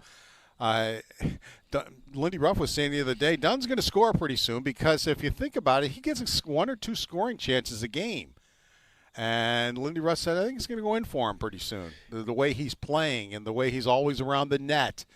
And, I thought he was getting one yesterday on that tip, Paul. Yeah. Like he's got 100 people in the stands, and I know he's going to the bench just thinking, man, what do I got to do? It goes past the goaltender, just hits the post. I mean, to me, that was the quintessential Josh Dunn play, right? In front of the net, screening the goaltender, gets a stick on the puck. He just needs a better break there. But it would have been awesome to see him score that goal with all the people in the stands. And I remember in Rochester, he would score some big goals when I was down there for the playoffs and everything.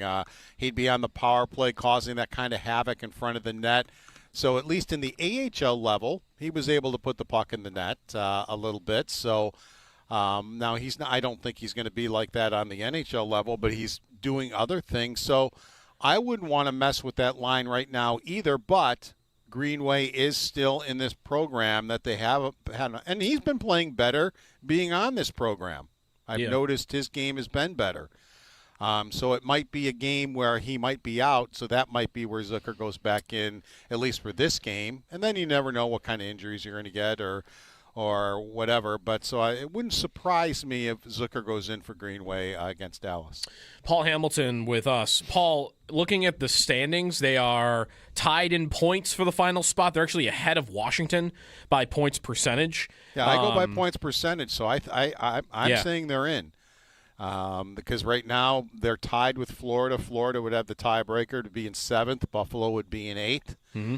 Now, I've said to you guys and everybody all along that, of course, I did not think they were going to go on a 9-game winning streak. There was nothing to show us that they were going to. They were in December on their biggest winning streak was 2 games.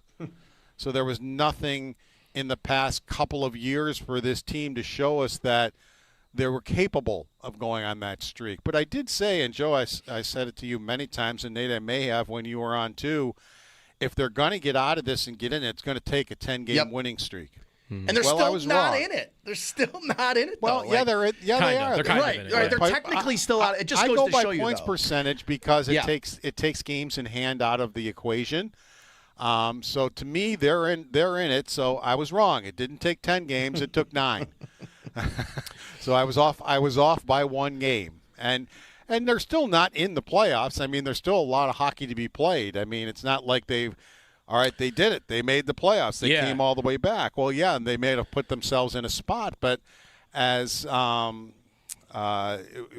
told me the other day when I was talking to him for pregame, he goes, but that right now, he goes, we got to keep going. He goes, we can't just say, all right, here we are.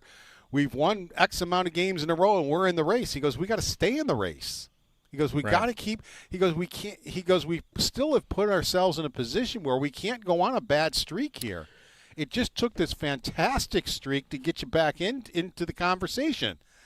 But you can't now go on a 3 or 4 game bender because all of a sudden you're going to slide right back down again. And they know that. They know they've got to keep playing the way they're playing. And, yeah, you're going to lose a game from time to time, but it's how do you handle that loss? Okay, you're going to lose that game. What are you going to do the next game?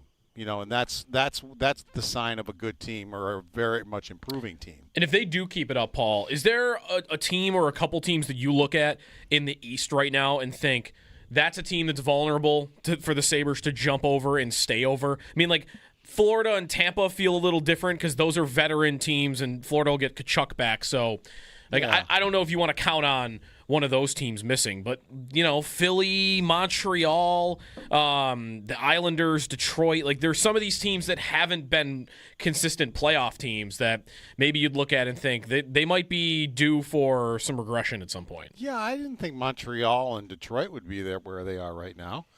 They're in the top 3 of the division. Both of them are by points percentage. So, and Buffalo has beaten Detroit twice. Now they can't beat Montreal for some reason.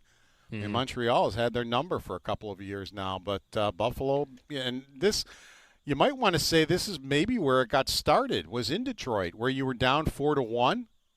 Mm-hmm. The better play, and you made the comeback, and you won that hockey game. And you might say, if the Sabres do make the playoffs, you might point to that game as the game that kind of turned their season around. So, I wasn't expecting to see what Detroit and Montreal have been doing, but a lot of people would say they weren't expecting to see what the Buffalo Sabres have been doing 9 games in a row, to win. So those would be the 2 teams maybe I would be looking at right now. I think Florida already gave you your chance. But Barkov and Tkachuk are going to be more of a part of their team in the second half of the season, guys that they had been missing. So you've kind of had your chance. You're tied with them right now.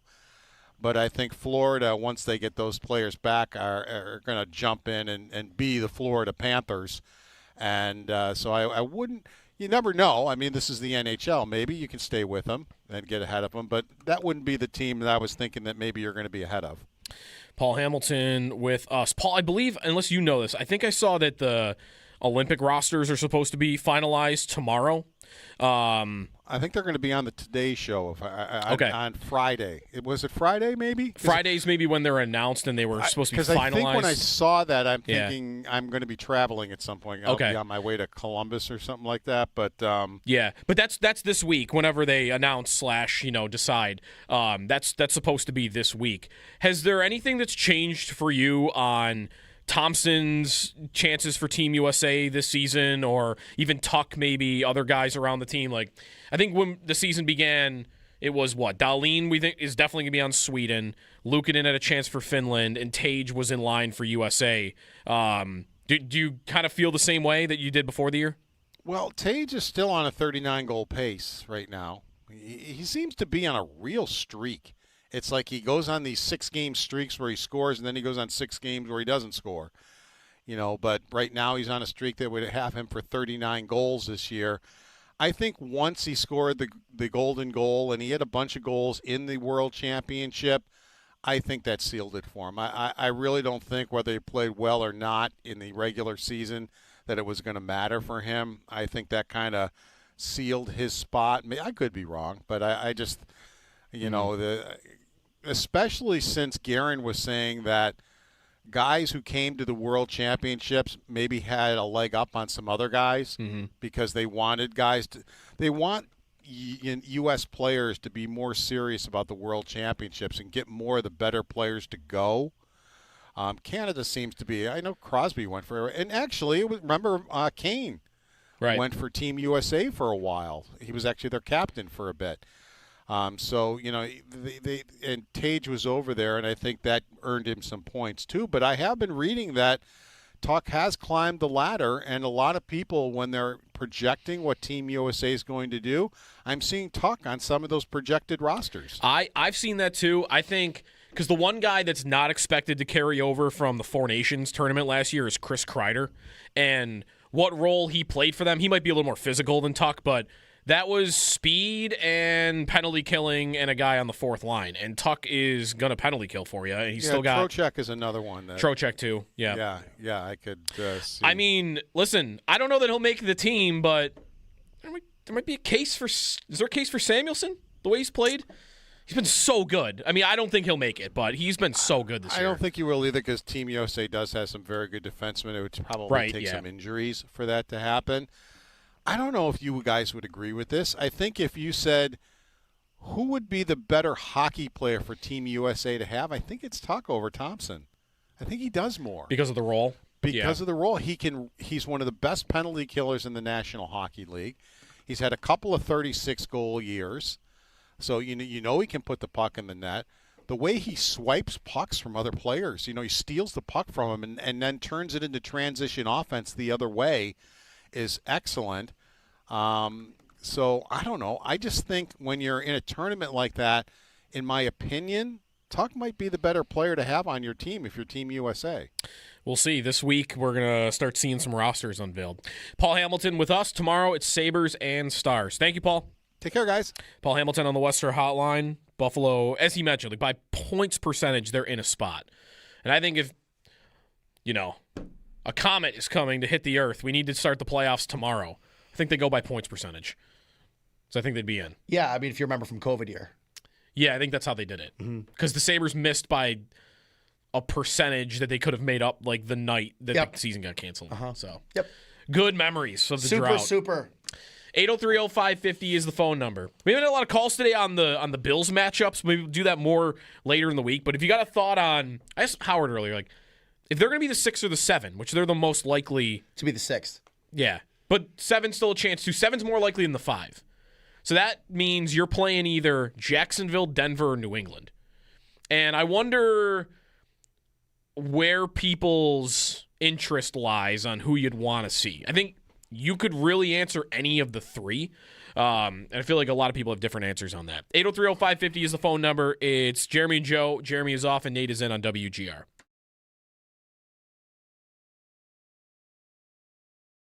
I think they have 3 receivers on this roster that can win and separate regularly. I don't think they play them enough. 3? 3. You think they have 3 receivers that separate regularly? I think Tyrell Shavers is the best receiver on the team. Listen, he's given them some nice things this year. Throw him the ball. He went 4 for 90 and then didn't get a target for 2 games. I think you're going He's a little open. far to say he's consistently getting open, though. I'm going to tell you. I wouldn't know he plays 50% of the snaps and blocks for 45% of them. Yep. So I don't know if he gets open because they run a rotation of 5 players that can't play. I just when you guys played Pee Wee football, imagine them playing the bad guys as much as the good guys. And tell me you wouldn't want to break something. Because that's what I feel like when I watch their receivers constantly come on and off the field. Play the good ones.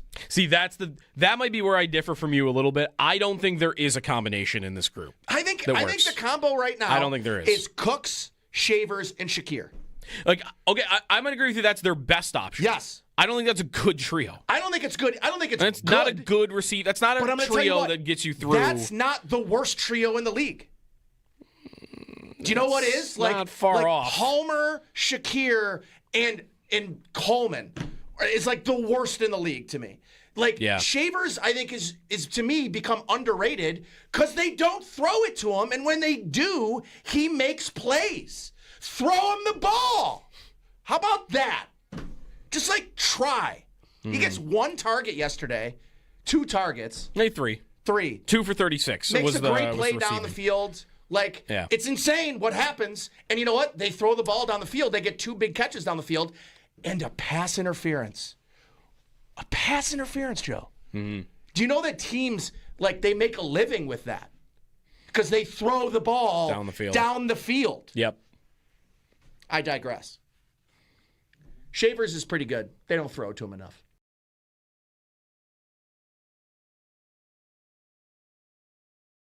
The thing they're doing is they are, this season right now with this win streak, they are fighting their way into, for what is going to be for us, a very unique conversation about Alex Tuck. Yes. Yes. They are, because if they are digging in here and they're in a spot by points percentage this morning, and if that is going to be true from here till the deadline, and he's contributing, and last night he gets the belt in the locker room right from the players, and he scores an important goal. He kind of should have had 2. He definitely shouldn't have had 2 because that was definitely a kick. Yep. Or kicking motion, I would say. And yes, I saw everyone's tweets. Yes, the Hudson Fasching kick was still a kick. He is a tough one to debate, I think, because he is helping them. And I think from his perspective, I wonder if this is what needs to happen for the price to come down a little bit. Yeah. And I'm sure they'll have to come up. Right. Because the reports that they were offering something around Tage Thompson's number is insulting, I think, if that's true. That might have been Adams, right? I think that's exactly what that was Adams. Yeah.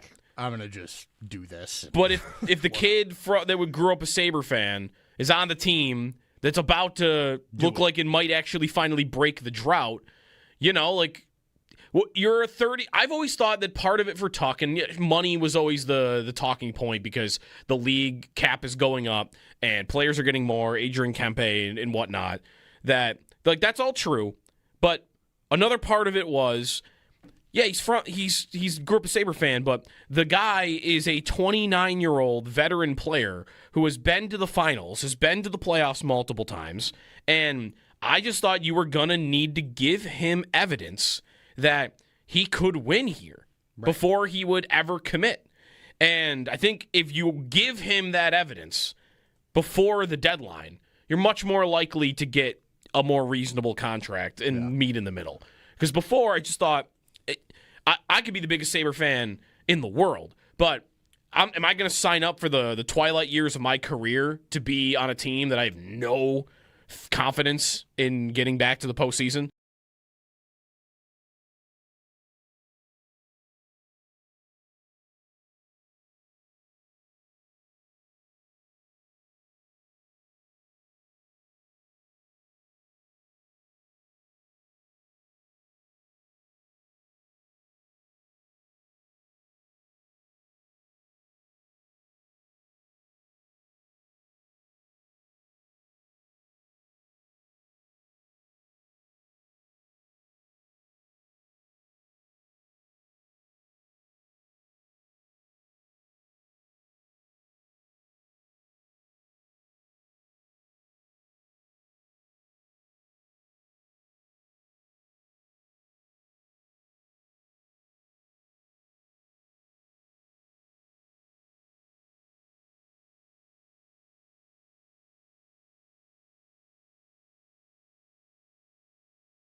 Welcome back. It's Jeremy and Joe here on WGR. Hey, the weather is cleared up a little bit here, but if you're looking this morning for any weather updates, head over to our sister station, News Radio WBEN, 9:30 a.m., a little bit down the hall. Hey, also, get ready for the ultimate fan getaway. You got the Buffalo Football Legends Cruise coming up in the spring, presented by Sojourn Travel Advisors, hosted by Sal Capaccio.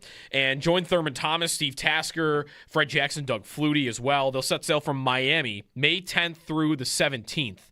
2026. That's aboard Celebrity Cruise Lines Beyond. And you'll go to Porto Plata, Tortola, plenty more. Experience once-in-a-lifetime moments. And with those football legends, they'll be experiencing Thurman Thomas's 60th birthday at sea. So that'll be fun. Cabins are limited. Flexible payment plans available. You can lock in your spot now at BuffaloFootballLegends.com. It's Jeremy and Joe. Do you ever been on a cruise? I've been on a couple. Never been. I was on a couple when I was in middle school and high school, and we went on one a couple years ago in the Mediterranean. So. Sketches me out. I don't know. It's just like, I think you should do it once. On a boat in the infinite emptiness of the ocean. You don't even really think of yourself as being on a boat. It's too big. It's peaceful though. You're kind of just floating out there. I think it's cool. I loved just sitting out on the balcony and staring at the vast dark ocean in front of you. That would give me. You actually get a night sky too. It's unbelievable what you can look up and see. It's crazy. Terrifying and surreal, in the same moment. Especially when it's at night, pitch black. Look at all that out there. I have gone back and forth thinking I would love that because I like boats. I like to sail. I sailed as a little kid with a cousin of mine. That was cool. Yeah. I always loved being on boats. But something about the mass of that. And then the vastness of way out there. Yeah. If you're telling me we're going to go on a cruise, even the big boat, fine. If we're staying in sight of land. Sure. Different story. All in. Yeah. All in. But there's something about being way out. Yeah. With a city of like a floating. Listen, I don't know. You can see land all you want. If it might be miles and miles away. Like that's not going to help you. It's like a lot. It's just like I know I'm not swimming to it. That's the thing, though. I think you think I'm going to feel like I'm out in the middle. Like this, I'm telling you, the ships that the couple that I've been on, which I don't think are like the biggest ones. Isn't there a giant new one that's like... Yeah, I just went on that one over the summer, and it's too much. I've got to be honest with you. Because like the ones I've been on are big enough where you don't feel like you're at sea. There a golf course on it? There was a mini There's golf. room. Mm-hmm. There would be room for a golf course. There would be room if you really wanted it. Okay, there we go. That's his ticket. We need to find a golf islands cruise. with awesome golf courses.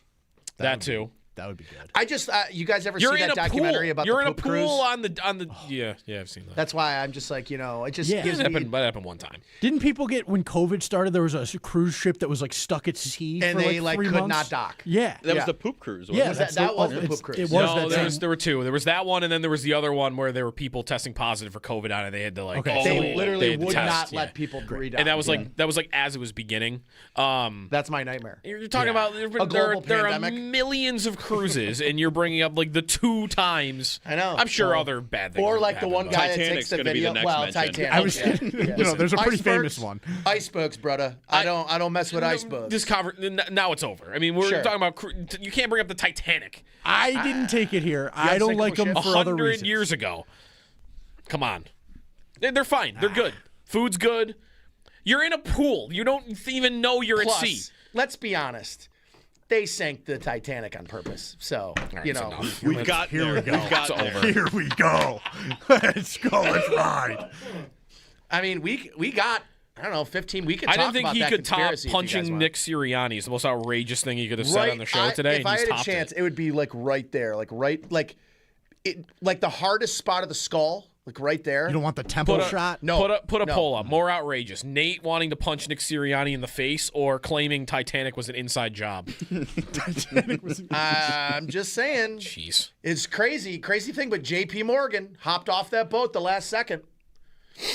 The J.P. Morgan There is thing. a I've World seen that. Bank conspiracy. Just saying.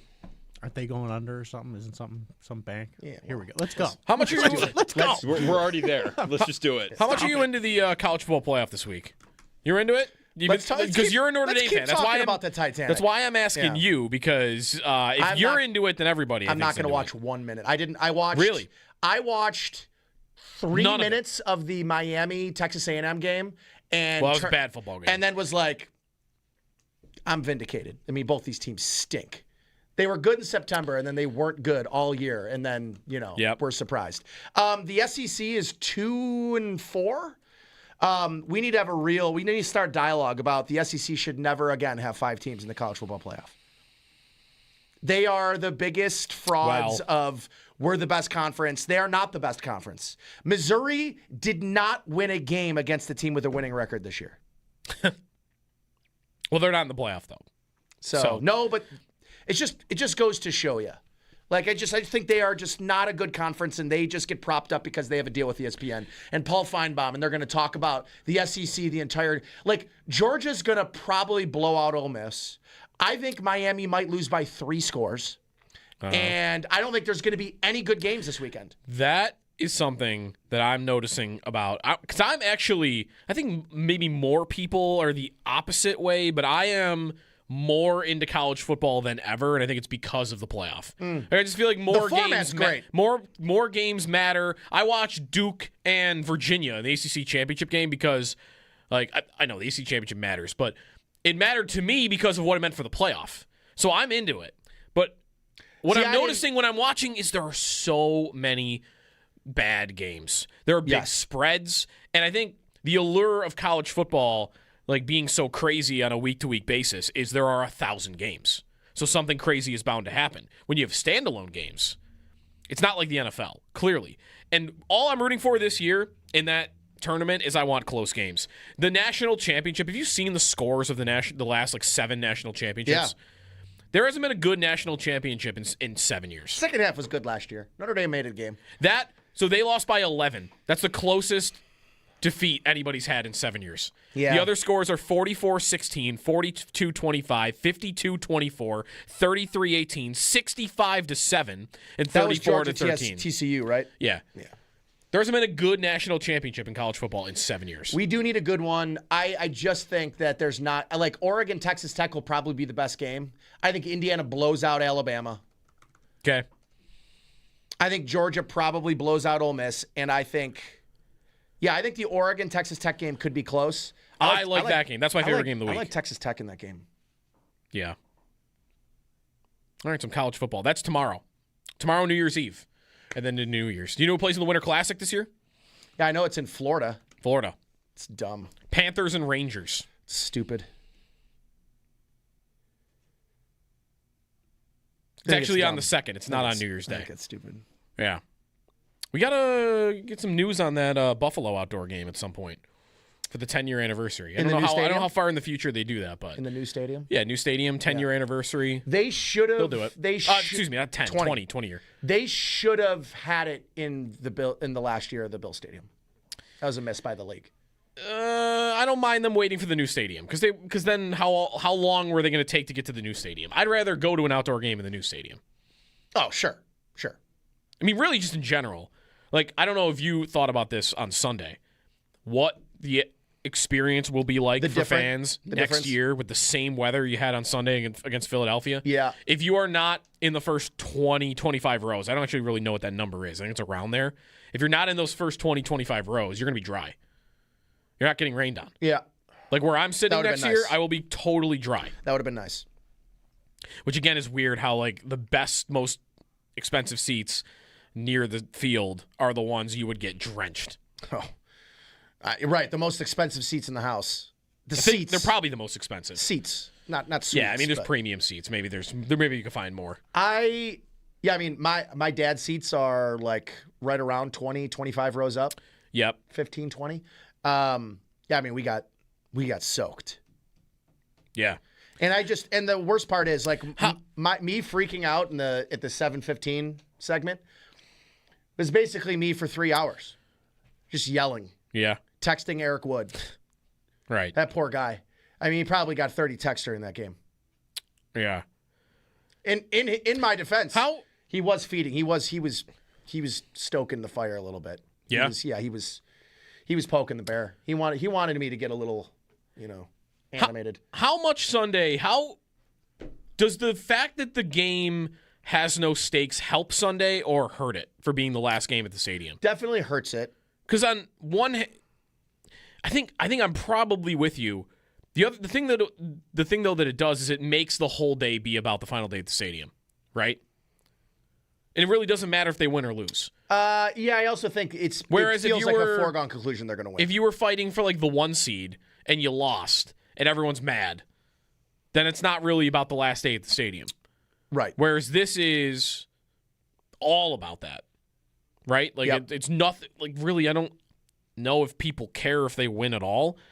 I'm telling you, I'm not rooting for them to lose on Sunday. I might prefer they lose on Sunday. That's because I want New England. Yeah. And if you don't want New England or you want somebody else, then you would differ. But I'd like to think go down the best to the warm scenario is they weather. lose. I'd like to go down to the warm weather. We never broached this topic. What? So they can throw it? Warm weather. Have you watched this team?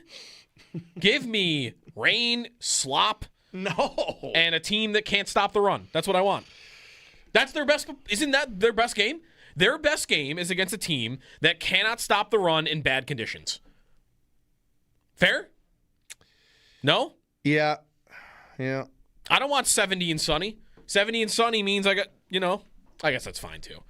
But we never broached the topic of who has the most pressure of the Bills. Like, I was mentioning this to you, like, when I came in yesterday on pregame, ESPN Monday Night Countdown. They talked a lot about that Bills-Eagles game, but talked about, everyone's going to take turns over the next, 5 days talking about how much pressure Josh Allen is under. Oh yeah, they've already been doing it. But now it'll reach a fever pitch.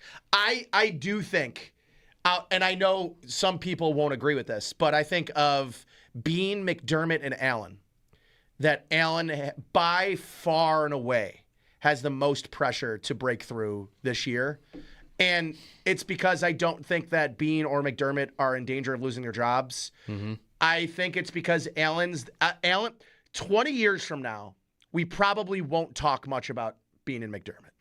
Maybe we'll talk about the failures of it, but what we will probably talk about till we're dead is Josh Allen and what it was like to live through and cover the team and do this job when Josh Allen played for the Bills, the freaking unicorn. So, like, to me, especially the league, maybe the city, maybe this fan base will talk about McDermott and Bean, but 20 years from now on Monday Night Football, on ESPN, on the debate shows. Oh, man, could you imagine what the debate shows are going to devolve into in 20 years from now? Oh, my God. Like, it'll just be, it'll be like the Marino conversation. Oh, man, he's the next Josh Allen. He does it so well. He's incredible. Can't win the big one. It'll be his leg. They're not going to talk about, well, it was McDermott Bean that failed him. That's not how it's going to go. I don't remember. I mean, of course, I remember the head coach of the Dolphins. But, I don't remember the Marino. GM for Marino. Yeah, Marino's GM. Who were the coaches? Who were the coaches and general managers during Elway's run before he finally won the Super Bowl? I think the coach will get some of that. You're definitely right. The quarterback will get way more. But But McDermott, it depends. If McDermott gets Allen's whole career and doesn't win one, then I think it will be a big part. It will be more. It'll be a big part of it'll be that he never got another coach. Yep. Yeah. But that's if he gets his whole career without winning one. Which I think is possible. I think it's more likely than not. I also think they'll win one at some point. So I'm not sure we'll even get there. I would still say that. Although every year that passes, obviously my confidence is leaking a bit. 803-0550, the phone. Everyone, get a quick call in Extendo Sports, and we'll get you off the Northtown Automotive Extra Point Show coming up on WGR.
Brian mentioned this on the postgame show last night. Someone had tweeted it in that, does anyone have sympathy for is how it was set up? And I personally don't, but it's a valid question maybe to ask.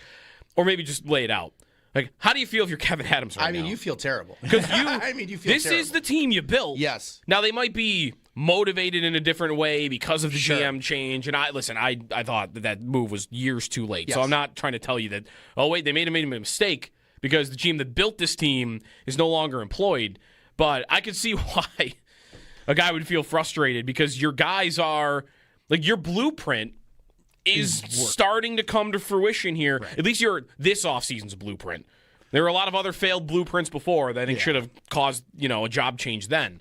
But this blueprint was, I'm going to get Doan, I'm going to get Kesselring, I'm going to get Josh Norris, and I'm going to be stronger and tougher to play against, and I'm going to have these guys who are going to ascend offensively enough to give me the scoring I need.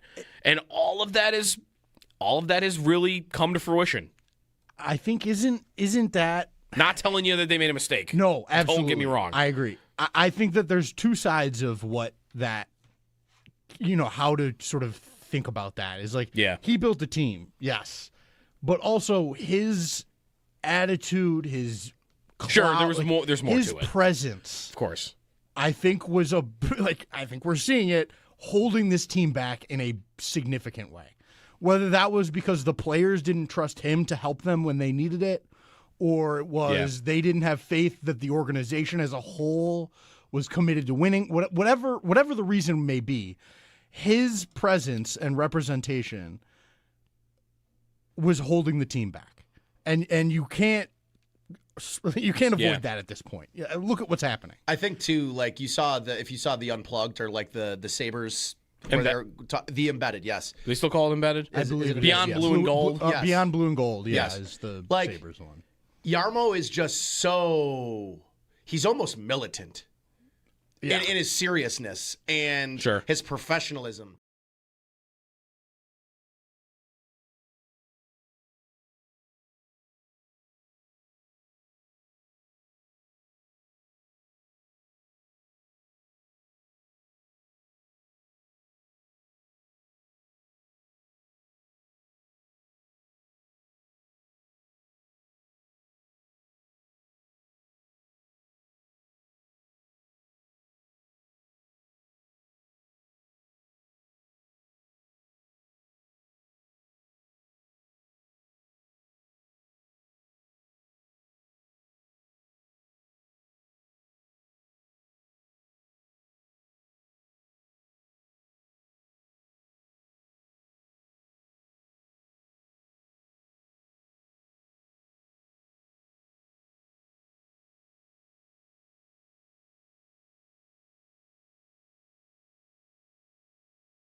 Very quick, before we get to the extra point show, John and Tonawanda, let's get a thought on. What's up, John? Morning, guys. So, in my opinion, the Bill season's basically over. They're not going to win 3 games on the road in the playoffs. Not going to happen. So, I wish people would start thinking about next year. And if Brandon Beane doesn't pick defensive players, quality defensive players, in the first 3 picks, then it's clear to me he doesn't know what he's doing. They don't need a wide receiver. They don't need a running back. They don't need anybody on the offensive line. They need help on the D. Where? Their D is schizophrenic. Where on the defense? What position? Who are you replacing? Anywhere. Anywhere. But I would say, in particular, defensive tackle or cornerback. D-tackle, they're just injured. Linebacker. D-tackle, they're just injured. In corner, they've been great all year. Like, I don't know what these holes on defense you see are. Like, they've not been great all year on defense because of injuries. How about looking at the scores? How about looking at the scores of their games? They just held the Super Bowl champs to 13 points and 17 yards and a half. And how many points did they give up in the first half? 13. That's not that bad. No. And they did it they were missing a ton of people, too. You think their defense has been underperforming this year? Yes, absolutely. Wow. And you think it's not because of just the guys that are missing? No. Like, who's letting you down right now? Maybe it's the coach. Maybe it's the coach. Right. John, give me who are the players letting you down right now? You think Cole Bishop's having a bad year? Do you think Benford is? Do you think? I think he's been put in positions where he's been able to make a couple of good plays. Okay. But overall, in general, but who's your problem? A rookie. Who on the defense right now do you have a problem with? Do you feel like is not playing up to standard? I'm saying in general on the defense, they need to improve. and there are some injury issues, but I don't think those injuries are going. If those players come back, are going to change anything. So you just Milano's getting longer in the tooth. Okay. Benford seems to be in and out constantly. So I just think they need to work on their defense more than they do their offense. All right, John, thanks for the call. I don't know what you're looking at. You want to draft defensive players blindly and have them be backups? I'm not saying they can't draft guys. Like, they could use a safety because Poyer's not going to do this again, I think. And they could probably use another linebacker. I'm not telling you not to draft defense, but they are overperforming this year. And they've had injuries. And if you told me that they got a healthy season from Ed Oliver and all their defensive ends didn't get injured, like, I think their defense is good enough. Their offense is not. Simply put, their receiving core is not getting injured, other than Curtis Samuel, and that's not performing. One unit, it's not going as well as maybe you wanted because of injuries. The other unit, it's not going as you wanted because the players aren't good. So I think that's an easy one. Also, I'm not giving up on this season. Like, we're not turning the page to next year yet. Sure, 3 road games is hard, and it's going to be tough. I think they could definitely do it. They have the best player in the AFC playoff picture. So I do not think it's a foregone conclusion that they will not go on the road and make it to the Super Bowl. I think they could. All right, Extra Point Show next. We'll talk to you tomorrow here on WGR on Jeremy and Joe. Jeremy off tomorrow. Lots of Sabre talk with Joe Marino. We'll talk some Bills as well. Talk to you then.